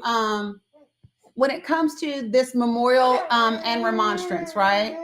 I think the reason why I get so impassioned when I read it is because, like, I try to put myself like where they are and just the wisdom, because I think people forget sometimes that we are a baby country compared to everyone else. We're a baby country. Yeah, we have not had to fight to maintain our democracy, right? We have never had to fight to maintain our democracy. And so this is the first time it's really being challenged in this country. And this is going to determine who we are and what we're made of. And are we willing to do the work? Mila, you can watch it on your phone. Well, girl. So Danny, I think what my brain is trying to the bridges that my brain is trying to connect is taking a full understanding of this document. I'm going to mute myself for just a moment, Stacy. Okay. So for those who are in the chat, you can see if I can if I'm speaking your language as well. Because I hear what she's saying about this document and I want to pour over it now, having because we learned so much just from the way that Danny reads things, just like when she was reading the testimony, right? That's why people are like, we need you to read it to us, Danny, because of the way that she says it. It just makes it kind of easier for us to conceptualize it. Again, I'll speak for myself, to conceptualize what's going on, right? So then we take this full-on understanding of this document, when it was written, how soon after our country was founded that it was written, because of what was happening, right? And him saying, are y'all for real right now? We just got here and we just escaped what was going on over there. So where I struggle is taking this, because I don't think there are many folks out there in our circles, in our communities, in our churches, and our work that are putting James Madison remonstrance, right? So being able to break this down in such a way as to use it to inform and impassion people so that they feel like they need to go out and do the work, right? So if I'm now going to go and talk to people, I feel like I need to figure out a way to transfer this passion and this understanding from this document in a way that doesn't leave them feeling like, what document are you talking about? The what? The remonstrance? What? I looked up that word and I put it in the comments, the definition, because I think contextually we understood that it's a rebuking, but I wanted to put it in there for anybody else who was wondering what exactly that meant. And again, it helps so that to break it down into smaller pieces, so that when I then try to explain it, when I then try to explain to people why these two resolutions are so important, and to link it back to James Madison, admittedly, I fear most people not being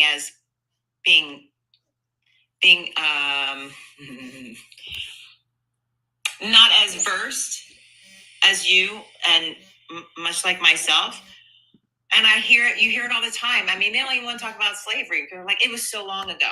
So making James Madison relevant for today and what is happening. That's what I'm trying to say. How Gotcha. do we make this document and James Madison and what was happening in that moment solidify that for what is happening today with these resolutions and share the passion and ignite something in them? That because we leave here all like gung-ho because of you. I don't want it to fall flat when I'm trying to speak about it. Yeah. So I think, yeah, in a modern lens. And so that's what I mean is that's exactly what I mean about the way that I, yeah, no, this is my grandbaby. This is not, somebody said she just loves her mom. No, that is not what this is. You might have just got in here, but no, this is a full-blown tantrum. And we're just riding it out because I refuse to give in. That's what this is tonight. I'm just not. We're gonna ride it all the way out until we go to sleep, whatever it is that happens. And I already text mommy, so yeah. Yeah, right, Casey. And Tutu's not doing it tonight. So yeah, so making it relevant, the way that we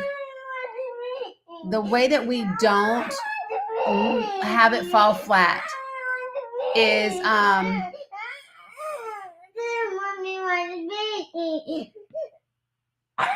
I just want y'all to know there's not a single tear.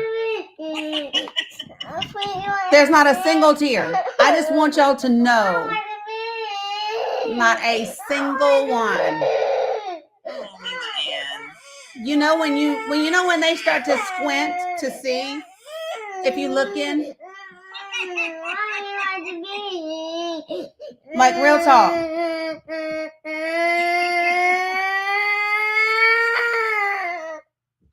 Mm-mm. No, it's not because she's asleep and wants all my attention. Stop, please. Don't touch my face, please. Right. Mila Anna's struggling. She's trying. Right. She's going to try to squeeze one out. Yep. She's trying. Tutu turned off Sonic. Yep. Because we weren't listening to Tutu. That's why. Yeah. So this is what happened is Tutu said, listen, Tutu is working. Tutu's doing something really important. You need to lay down and leave your sister alone. And Tutu kept saying it and kept saying it and kept saying it. And when Tutu got tired of being ignored, Tutu turned off the TV.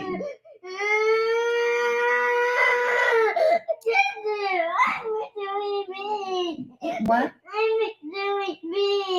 Listen. You did not listen to what Tutu asked you to do. You did not listen. And because you did not listen, Tutu turned off the TV. Okay. Yeah. Tutu is tired. Tutu told Mila that if Mila wants to stay at Tutu's house, Mila has to listen, right? No. Yeah, you do. You have to listen.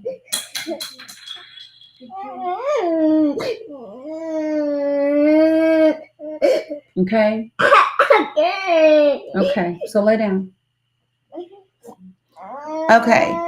So, right. That's how you know life on purpose. That's how you know. So, but the same way that I'm having to do what I'm doing right now, it's kind of the same way that we have to look at the work for the next couple of years, y'all. Like literally, it really is kind of the same way of just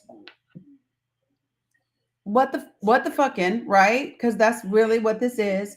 And then saying at the same time, 100% is that, no, there are lessons that must be learned. And everyone is learning really hard lessons right now. I don't know if you all saw Anna Navarro today on The View. it was either today or yesterday. And she said, right, Sandy. She said, I'm having a hard time mustering up sympathy for them, talking about Latinx people. She said, who voted for this? Because a large segment of the Latinx population voted for Donald Trump. And she said, I'm having a real hard time mustering up any sympathy for them. Now, here's my thing. For me, there's a difference between sympathy and empathy, right?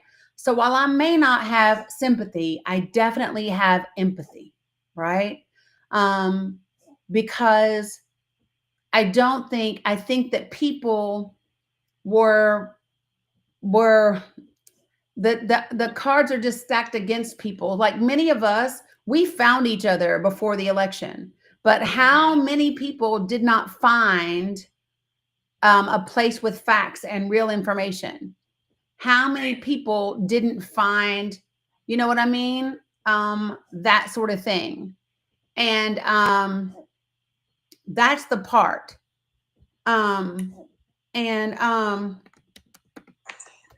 Give me a second.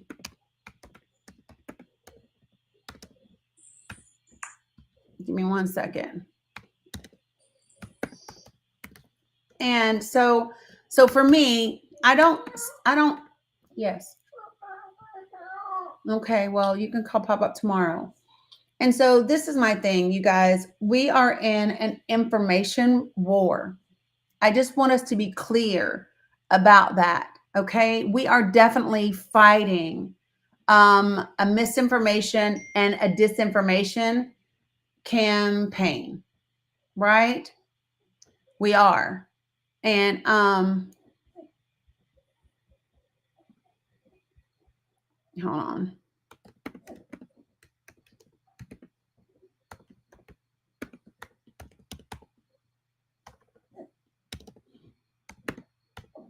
Hold on, it's my daughter.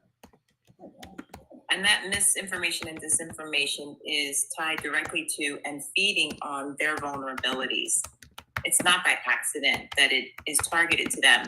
And how many times do you hear people really believe it when they say that this is a Christian land?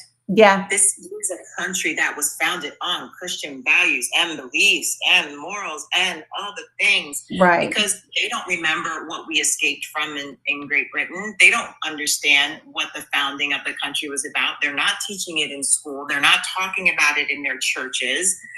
But the other thing is, so putting forth all of this to get them to stay where they are, a solid voting bloc. But here's the other piece of that, right?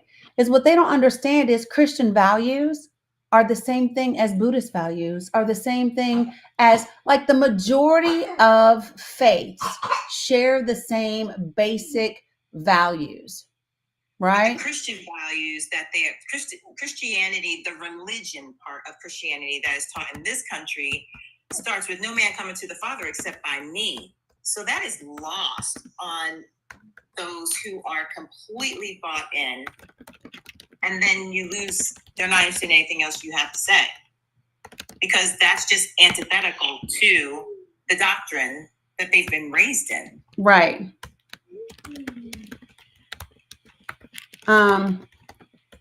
Yeah, so this is my thing that people really should need to kind of get, and this is why oh no, Bree, no, she's tired, but this is not, she ain't feeling well. This is she was having a 3-year-old night, and Tutu put her foot down. So that's what this is. And I appreciate you all bearing through it with me, because life just be lifing, right? So, but, and I appreciate it. So the thing is, right, is that when people think about, see, that need to say Christian values is the Christian superiority. Y'all get that, right? When people say this country was founded on Christian values, what makes you think Christian values are any better than other religions' values? What Because makes that's you? how we were taught. That's what we were raised. And it's not Christian nationalism. But I was with my family yesterday watching the game. My deacon brother and ordained minister father, we were all raised born again Christian. Right. No man coming to the Father except by me. Yep. They're all false prophets. All of the other, they're all stayed dead in the ground, but only Jesus rose. He's Yep. the only living 100%. God, right? Yep. And so when those words are connected to your very eternal soul, Yep. and the connection and belief that hell is a real, tangible place, Yep. very hot fire. They are holding on, not just because I think I'm superior.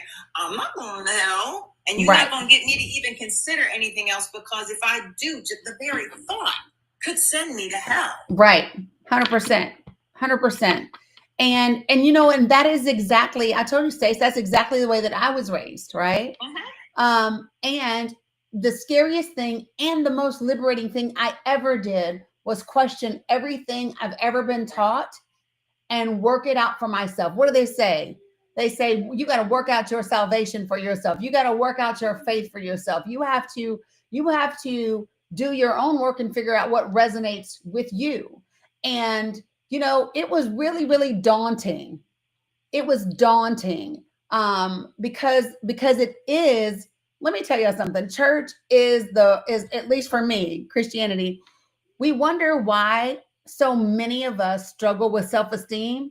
You were raised in a place that every Sunday told you was a sinner saved by grace and you were a wretch. Like you were literally, it is ingrained in you that you ain't nothing without Jesus. Without Jesus. Right? And then we wonder why people feel like they aren't anything, because TikTok is banned. That's why you can't subscribe. Just give me 3 more days and subscribers. I will have everything fixed for you. Right. And so this is one of those things. And so, I had to really, so after I left, because I'm from a small town. Right. And Amor, I just don't agree with that. I just don't agree that this is an attack on a spiritual level. I think to blame the devil is to take the easy road out. Man created this shit. We did this. Let's just be very clear. Because if you really want to talk about Christianity, according to the Bible, Jesus defeated the devil, right? And we have dominion over the earth, according to the Bible. So that means whatever this earth is what we made it. So when people talk about, what's this world coming to? The answer is whatever we made it. That's what the world is coming to, whatever we make it. And so if we want the world to become something different, then we must become different. Right? But that's not what they're taught. I mean, my brother was saying, he was like, I believe that this is all happening. This is God. God is letting this happen. Yeah. Because when we elected Donald, when we elected this man, he said, okay, you didn't learn your lesson the first time. I'm gonna let it all happen. This is what he's allowing to happen to bring everybody back to God. Yeah. Let me just be clear. God allows everything to happen because he gave us free will. Right? God allows it all to happen because he gave us free will. So it's up to us. And this is the thing. Nobody ever wants to work on themselves. We all want to fix everybody else but us. And I keep saying this. This is going to be parallel work. While we are working on the politics and the policy and the legislation and the resolutions, right? While we are doing that and having these conversations, it is going to be necessary for each of us to do our own work on ourselves. Has to be, right? Has to be. And if we do not, then things are not going to change and get better. They're just not. Why aren't we resonating with each other? Why aren't we connecting? So if you say, well, how do we get people to listen? I don't know. Are you talking in a way that they can listen? And it is not easy. If you didn't listen to my last podcast episode or the Facebook Live that I did a Friday night, I started out that conversation with a MAGA man from where I'm from Northeast Tennessee, and everybody 15 minutes in was saying, drop him. He's disingenuous. He's not going to get it. He's never going to listen. And by the time we got to the end of that podcast, by the time we got to the end of that live, he was in tears. He was in tears. And he was saying, no, I can do that. I can talk to the people that are in my circle of influence. No, I didn't know these things. No, I didn't, right? And so this is my thing, is that you have to be willing. Then y'all don't even know this. The next morning, he was still messaging me, talking about, I'm really sorry if I disrespected you, and I have a question for you. And I said, what's that? And he said, next time I'm back home, can we do a live together? Him asking me, can we do a live together, right? And so this is what I'm saying, folks. None of that is easy work. But if I had blown him off after the first 10 or 15 minutes, we would have never reached the place where we got. So the question is, how long are you willing to work for it? How long are you willing to hold space for someone, with someone, while you work through it? And are you willing to say it in a way that individual can get? So I keep telling people, this is the way that I talk about, thanks, Mastiff. So the way that I talk about this is very simple. I say there are 4 things we got to bring to every conversation. What are they? They are compassion, authenticity, respect, and vulnerability. It's the acronym CARVE, because you have to carve out a space to have conversation with each other. You have to carve out a space to be able to have these conversations. That's what it is. I guess what I'm thinking is that there is nothing before, the deconstruction that a lot of us have had to do with our religion. There would be nothing for us to talk about once you made it clear to me that we weren't worshiping the same God in my mind at that time. Once you start trying to get me to understand something that takes me away, I believe, from my core religious belief, because what do they do? What does religion do? It tells you there will be those who will try to come for you and weaken your faith, and you must remain strong and steadfast, right? So I can't imagine going to my family's house and trying to have a conversation about why they need to talk to their representatives and their circles of influence surrounding the separation of church and state, because it was never a Christian nation. So do you know that that's not how you approach it with them? You approach it the same way that James Madison was talking about when he talked in the document that I was just reading, right? You talk about it from the perspective of, do you understand that if you legislate Christianity, it is an offense to God? Right. It's not about separation of church and state. Do you understand that you are literally disrespecting God when you try to legislate that people must worship, they must believe, they must support this particular religion? Because God said, I want people to come to me because they want me, because they love me, right? So this is the way that I used to explain it. When I used to work with teenagers, right? I used to say, listen, all of y'all know what it's like to have, a little boyfriend, a little girlfriend, or whatever, right? Do you want that person? Thank you, Brandy. Do you want that person to spend time with you because they have to, or because they want to? Would you want to make that person love you, or do you want them to choose to love you? We all want to be chosen, and so does God. And when you try to legislate the choice, you take it away from him. That's right? Perfect. And I can't think of anyone who, in the religious circles that I'm speaking of, I can't think of anyone who could argue that, because that's the basis of accepting Jesus Christ into your heart as your Lord and Savior, right? That's at the heart of it. Yeah. We can't that's his free will. He wants us to come to him Yep. freely. Yep. And so that's it's not, so like we lose people when you talk about separation of church and state. No, Right. it's listen. God said, I want them to choose me. Because think about this, y'all. The God that we're talking about, the God of the Bible, the God of Christianity, is all powerful, right? So that means if God had wanted to, he could have made us all choose him at one particular point in our life or another. Or he could have just created a whole entire world that chose him, right? And instead, he gave every single person free will because he wants you to choose to love him. And we all want to be chosen. It is insulting if you have to force someone to love you. It hurts if you have to force someone to love you. That's why a lot of us are single right now. 100%, right? And so that's what I'm saying. And so that for me is the conversation. It's actually an offense unto God to try to put Christianity in legislation. You're literally taking away a person's own journey to experience when they got led to salvation. And y'all, I'm telling you, there's a difference when someone makes you remember when you were a kid or a teenager and your mama and daddy made you go to church? What did you get out of it? Very little, because they made you go.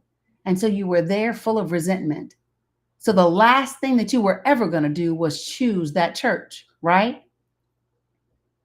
But when you got to the place where you wanted to go, when you desired to be there, when there was something that you were getting, something that was drawing you there, you got everything you were meant to get.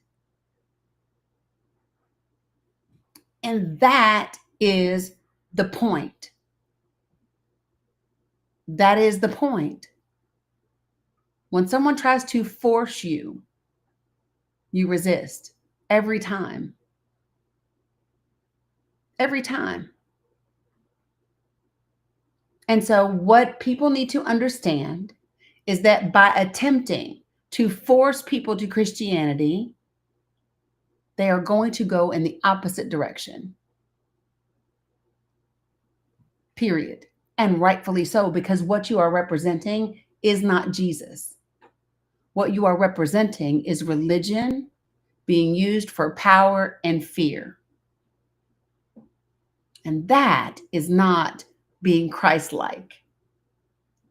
That is the religious organization, 501c3 business that is about making money. That's what that is. That's some good word right there, Danny. You know, I do what I can. Let the church say amen. And I ain't even passing the plate. Right? Mila would say amen, but she's knocked out. Done. And guess what? That damn TV did not come back on. You should think about it next time. She gonna think long and hard, because Tutu is not turning on that damn TV. Girl, we just not doing it tonight. But you know, so this is the point when we talk about right win for me, right? Rose said, so eye-opening, exactly why I left the church. So this is what people don't get. So right, so somebody just said, don't speak on that evil device. It tickles me when people talk about social media is so awful. No, it is not. Social media is what the person using it is. This device, this platform, whatever platform that you are on, is a reflection of you. If all you are getting in your news feed is shit and hate and whatever, that's because that's what you interact with most. Whatever you interact with most is what you are going to get on your feed. I get a ton of peace quotes and stuff, and then I get news stuff, right? That's what I get. But most of my stuff is good stuff that I get.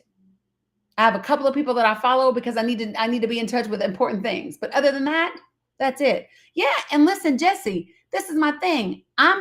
Listen, some of the atheists that I know are the most faithful people I've ever met in my life. Listen, can 100% be an atheist all day and understand exactly what I'm talking about.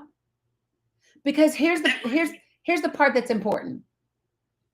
So remember when I said one of the things that you have to be able to do is you have to be able to flex into the window of the people that you are talking about. So when I'm talking to y'all, hear me when I'm talking, sometimes I'll use a sports analogy. Sometimes I'll use a construction analogy. Sometimes I'll use a law analogy, right? I use different analogies based on who it is that I'm speaking to and what they need to get from what I'm saying.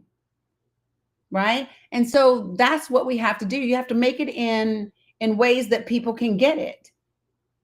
So if the issue that we're talking about right now is Christianity and God and legislation and all of that, then I'm going to use every bit of Bible and Jesus I know, which is quite a bit, contrary to popular belief, quite a bit. I'm going to do that. Yeah, because I want to be heard. I don't want to be right. I want to be heard. Right. And I think that, well, first, the way you explained it tonight is a way to speak to people who have not left the church, who are not disenchanted, who have not deconstructed, who are still living with it, because I don't know anyone who loves God and goes to church faithfully who wants to offend him. Right. Right. So that's a brilliant tie-in.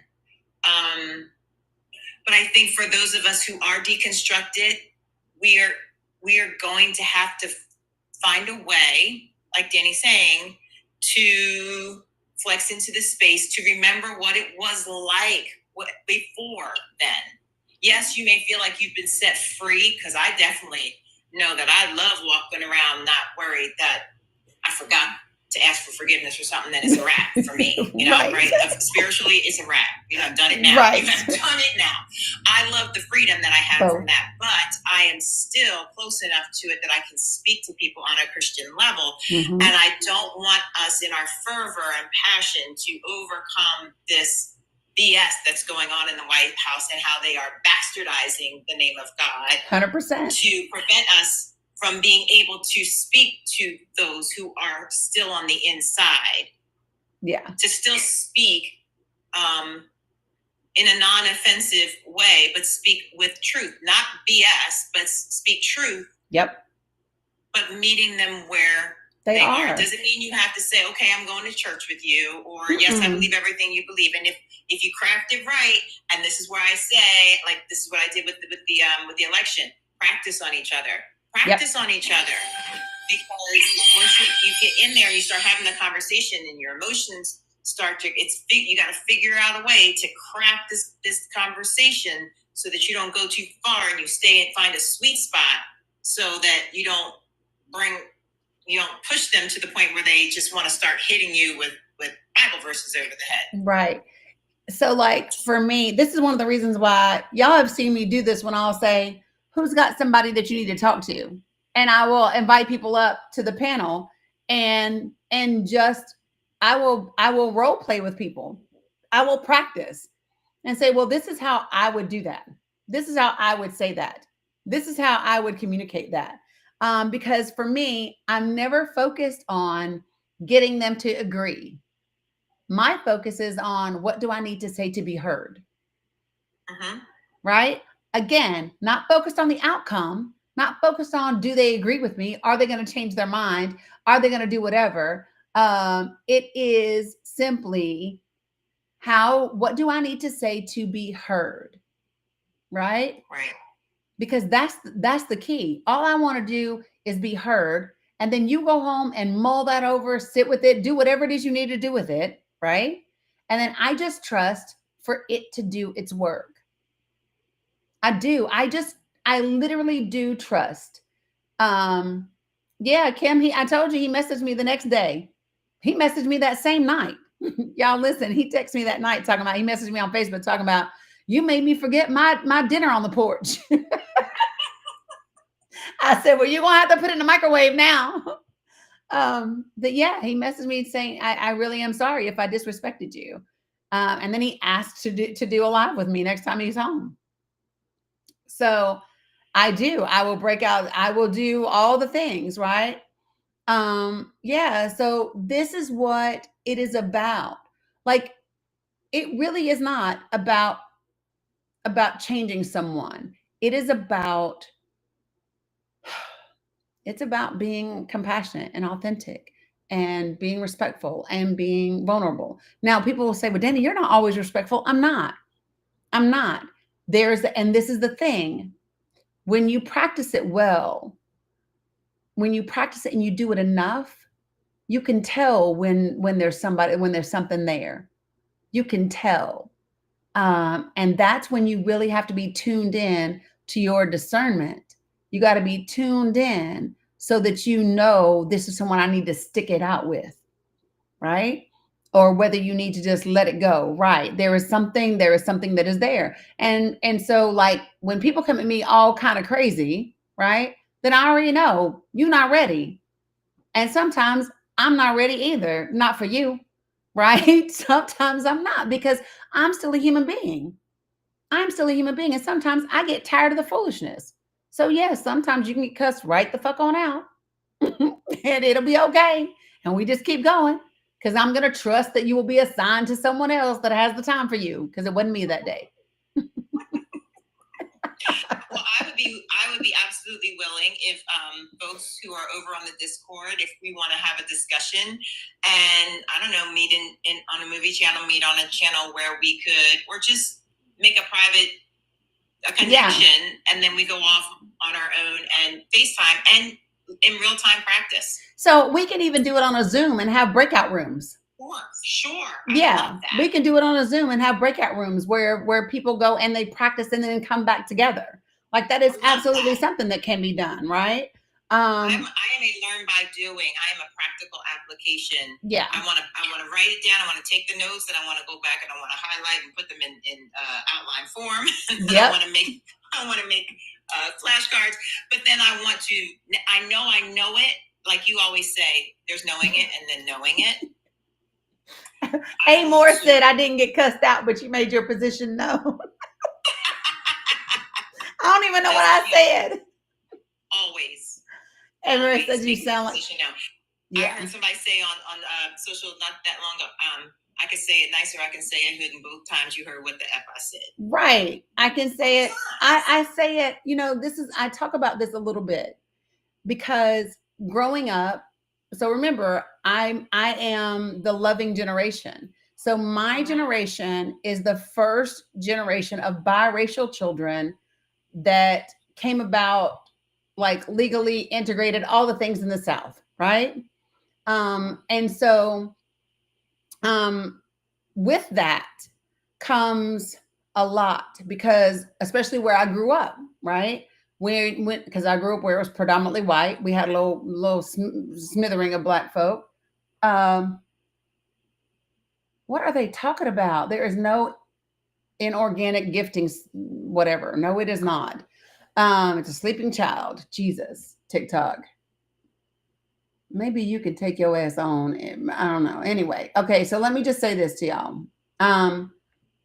Okay. So here's the thing. What was I saying before that thing came up? What was I talking about, y'all, just now? Well, oh, my brain just went. Yeah, me too. What we were saying, I said, I could say it nicer, I could say it hood both times. Yes. Okay. Because, so, yep. First loving generation, all the things. So growing up, being not black enough for black people, not white enough for white people, in a predominantly white town, right? With parents who were both in nursing school, in the military. So it was very much, my father told my mother before he passed, make sure that my children, can speak right. He didn't want us to sound like we came from the hood where his family was from, right? Just all the things. So then it was, well, you talk white, you sound white, you da-da-da-da-da, you whatever, like all the things. And so growing up, what that meant was I never belonged or fit in to any one particular group. I could always flex into other places, but there was never any belonging, right? And while that may have seemed and felt very alone, right, in my childhood, what it did for me though is it helped me develop into someone who can flex into many different windows, to talk to many different types of people. So I joke sometimes. I'll say things like, I can go from the boardroom to the block, right? Yeah, and it's more than even code switching, right? So like for me, it goes from, the preps to the nerds to the goths to the whatever, right? And then when I joined the military and I left, and then I got to be around all different types of people, right? All different types of people, all different kinds of people. And after my divorce, when I again got around more people, different people, diverse people, all the things, that is what expounded my foundation and the place where I can come from, right? Once you begin to see, once you meet gay couples who have better values and are more Christ-like than the deacons in church, you kind of go, huh, how are they going to hell just because of who they love, right? When you meet people of different faiths who live more by the golden rule than, the praise and worship leader, right? When you meet atheists and people who practice Wicca, and they are kinder and more considerate and more caring in their community and more empathetic than all the grannies in the church ever been. You hear what I'm saying? You start to go, hold on a second. Hi, my baby. I love you. You start to go, hold on a second. I got to question a few things, right? And then it's scary. It is scary to question the indoctrination, especially when the punishment for getting it wrong is eternal hell and damnation. Word. Right? It is really scary. On so tight. Right. 100%. 100%. Like you're not sending me to hell. Right. You better go on with that mess. I'm gonna pray for you. Yes. Get thee behind me, Satan. Get thee behind me. Get out of my brain, Danny. Yeah. And so like this is the journey. And the thing, it's funny, I've told this story once or twice before, but this is literally what happened, right? So I've been divorced for a long time now, right? And but I love my mother-in-law. She passed a few years ago. And she loved me even after her son and I got divorced. She still loved me and I still loved her. And her husband and I could not stand each other at all. And you see my face, this is still how I think of him, wherever he be in the dirt. Because he didn't like me, I don't like him for good reason. But anyway, so when he passed, my cousin had also passed. And so I went to my cousin's service and could not make his service. But I said, I'm still going to come see you. I'm going to drive up that evening. I did say in the dirt. I'm going to drive up that evening and whatever. So by the time I got to her, it was 9:00 at night. And so I get to her house and my mother-in-law was from the Holler in Southwest Virginia. Right. And, oh, who wouldn't like me? A misogynist who thought his son should have dated and married a quiet white woman. That's who wouldn't like me. And so anyway, so I get there and she's laying up in their bed, right? And she pats the bed and she says, come on up here. She's real. What's a holler? It's real country in Tennessee or Virginia. Oh yeah, he got told to kick rocks often by me. But anyway, so she and I sat up there talking about all kinds of stuff. And she said she was glad I came because my ex-husband had only been remarried at that time for like 4 months. And she didn't really know her. And so they weren't really close. And she and I were close. So we laid up in the bed, like chatting. And she said, she said, I bet Charlie. Now her husband's name was Charlie. She said, I bet Charlie is rolling over in his grave. You laying on his side of this bed. And we cracked up laughing. We just chit-chatting, right? And we start to talk about faith and Christianity because she was neck deep in church and that's how we grew up and all the things, right? And so she and I were talking and she's asking me like, am I going to church where I'm at? And I said, no. And I said, Mom, I just have questions about all the things. And some of the things that I just shared with you all, right? Things that I wondered about. And I said, and so one of the things that I said to her was, I said, okay, so for example, I said, so for example, this is one of the things I want to know. So let's just say, for example, that the Bible is meant to be taken literally. It is not parables and lessons. And let's just say that the story of Babel, the Tower of Babel is true. And she said, okay. And I said, okay, so if the Tower of Babel is true and human beings got so smart, we started building a ladder all the way to heaven, right? And God said, oh, no, you guys are getting too big for your britches. And then God scattered us to all the ends of the earth and gave us all different languages, right? And I said, and if Christianity is the only religion in which to find him, how come he only gave it to white people? How come Christianity he only gave to white people? How come it's their religion? I did. I said, I want to know. I said, because I'm just saying, if that's the case, God's an asshole, like for real, right? And she said, huh, well, I never thought about that, right? And I said, okay, so listen, let me ask you a question. I said, you knew me when I was married to your son for years and years and years and years, and you know me today. One of them, I was neck deep in church 24/7, and the other one, I'm not. Which one of me is more Christ-like? And she said, well, you today. And I said, then I'm doing it right. Then I'm doing it right. It is not the church building or a religion or a service or a denomination that makes you Christ-like. It is how you live. And that's what I told her. I love the fact that people don't know. Like I've had people tell me, you're such an awesome Christian woman of God. And I say, thank you. I've had people say, I love the fact, blessed be. Right? I'm going to talk back to you and whatever you talk, because it is not about that. It is just literally about love. It is about compassion. That is what it is about. And don't get it wrong. I'm not nobody's Gandhi or Mother Teresa. You can get cussed out because I'm still a human being.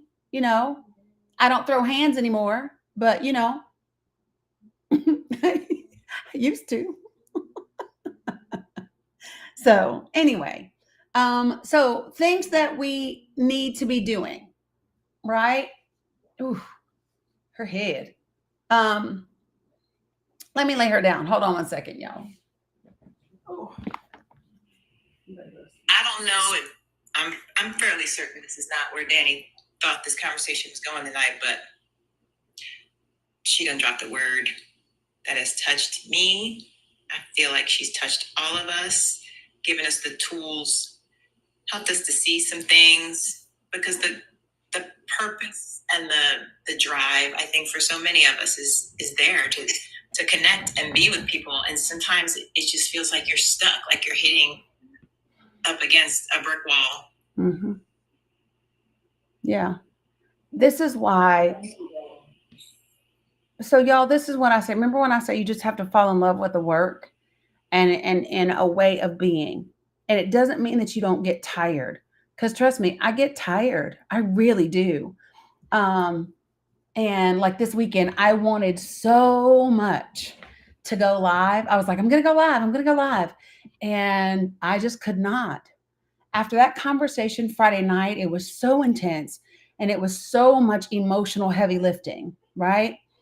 And me realizing that, you're okay, baby. I'm coming to lay with you.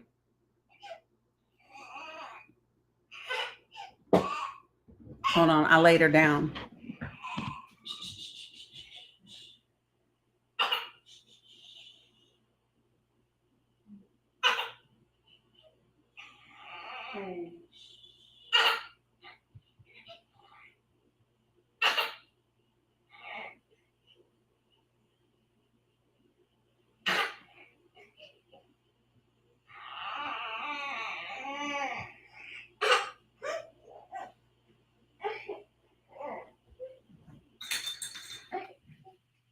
Oh, Jesus. Okay. So let me just say this. You know, y'all, this stuff is, yeah, she is half asleep, Arlene. Yo, this stuff is all work. You hear me? All of it is work. And it's physical work, it is emotional labor, it is spiritual labor, all of it is. No matter what you think of, whether you think of spirituality as just energy, right? I don't care what you think of it as. Like none of that is a requirement, folks, right? So when I use words, you use whatever words resonate with you and how it shows up in your life, right? So whatever you consider it to be, all of it is work. And so you got to pay attention to the signs. Like when I start to get really stressed out, my autoimmune system works overtime. It works overtime. I get inflamed. Like I could not brush my hair this weekend because my scalp was so so tender, just a lot of different things. So I'm just saying, this is a balance. Yeah, this is a balance. And this is a marathon. It is not a sprint. So what are the things that we can do together? Y'all, I'm telling you, collaborate. Talk to other people in your community. People want to be empowered. Yeah, the stress triggers my autoimmune stuff. Yeah. But other people want to be empowered. Everybody says, what can I do? We can do mass petitions. We can make them specific to certain regions. We can make them specific. We can listen. Do y'all realize that we could write one letter? I could write one letter and have everyone electronically sign it. Do you know how powerful it would be to send a letter to the editor with 1,000 signatures on it? Do you know how powerful that would be? It would get people's attention. And those are the types of things you can do. You got it? Yeah, all of that. This is how we do it. Yeah, so Kibbles, that's why I said, yeah, we can do it. 100%. 100%. And I can work on those. Yes, Nina, I do. And Nina, I do. So I want to get you and my friend Rolo both on the same podcast episode. He is an immigration attorney. And because you do all of the work with immigrants and Medicaid, I would love to have both of you all on the same podcast. So I will check because it might have gotten put over to like a spam folder. So Facebook does like regular messages, and then Facebook does like message requests, and then they do a spam folder. So there's 3 inboxes in my Facebook world. So I will go look. But yeah, I want to have both of you all on the same podcast. Yeah. So Lori, don't think about it, do it. Don't think about it, do it. And this is what I'm saying. So all of these things are ways that we can do things. And when you say, oh, it's not going to make a difference, you do not know until you try. You do not know until you do, right? And it's not about that, because let me tell y'all something. Y'all, this is January of 2025. Who knows what will happen by the time we get to the midterms of 2026 if we began doing the work now? How much will we have accomplished by the midterms of 2026 when it is time to vote again? Then there's not as much heavy lifting to do. Then there's not as much conversations to be had, because we will have been having them for the last year and a half.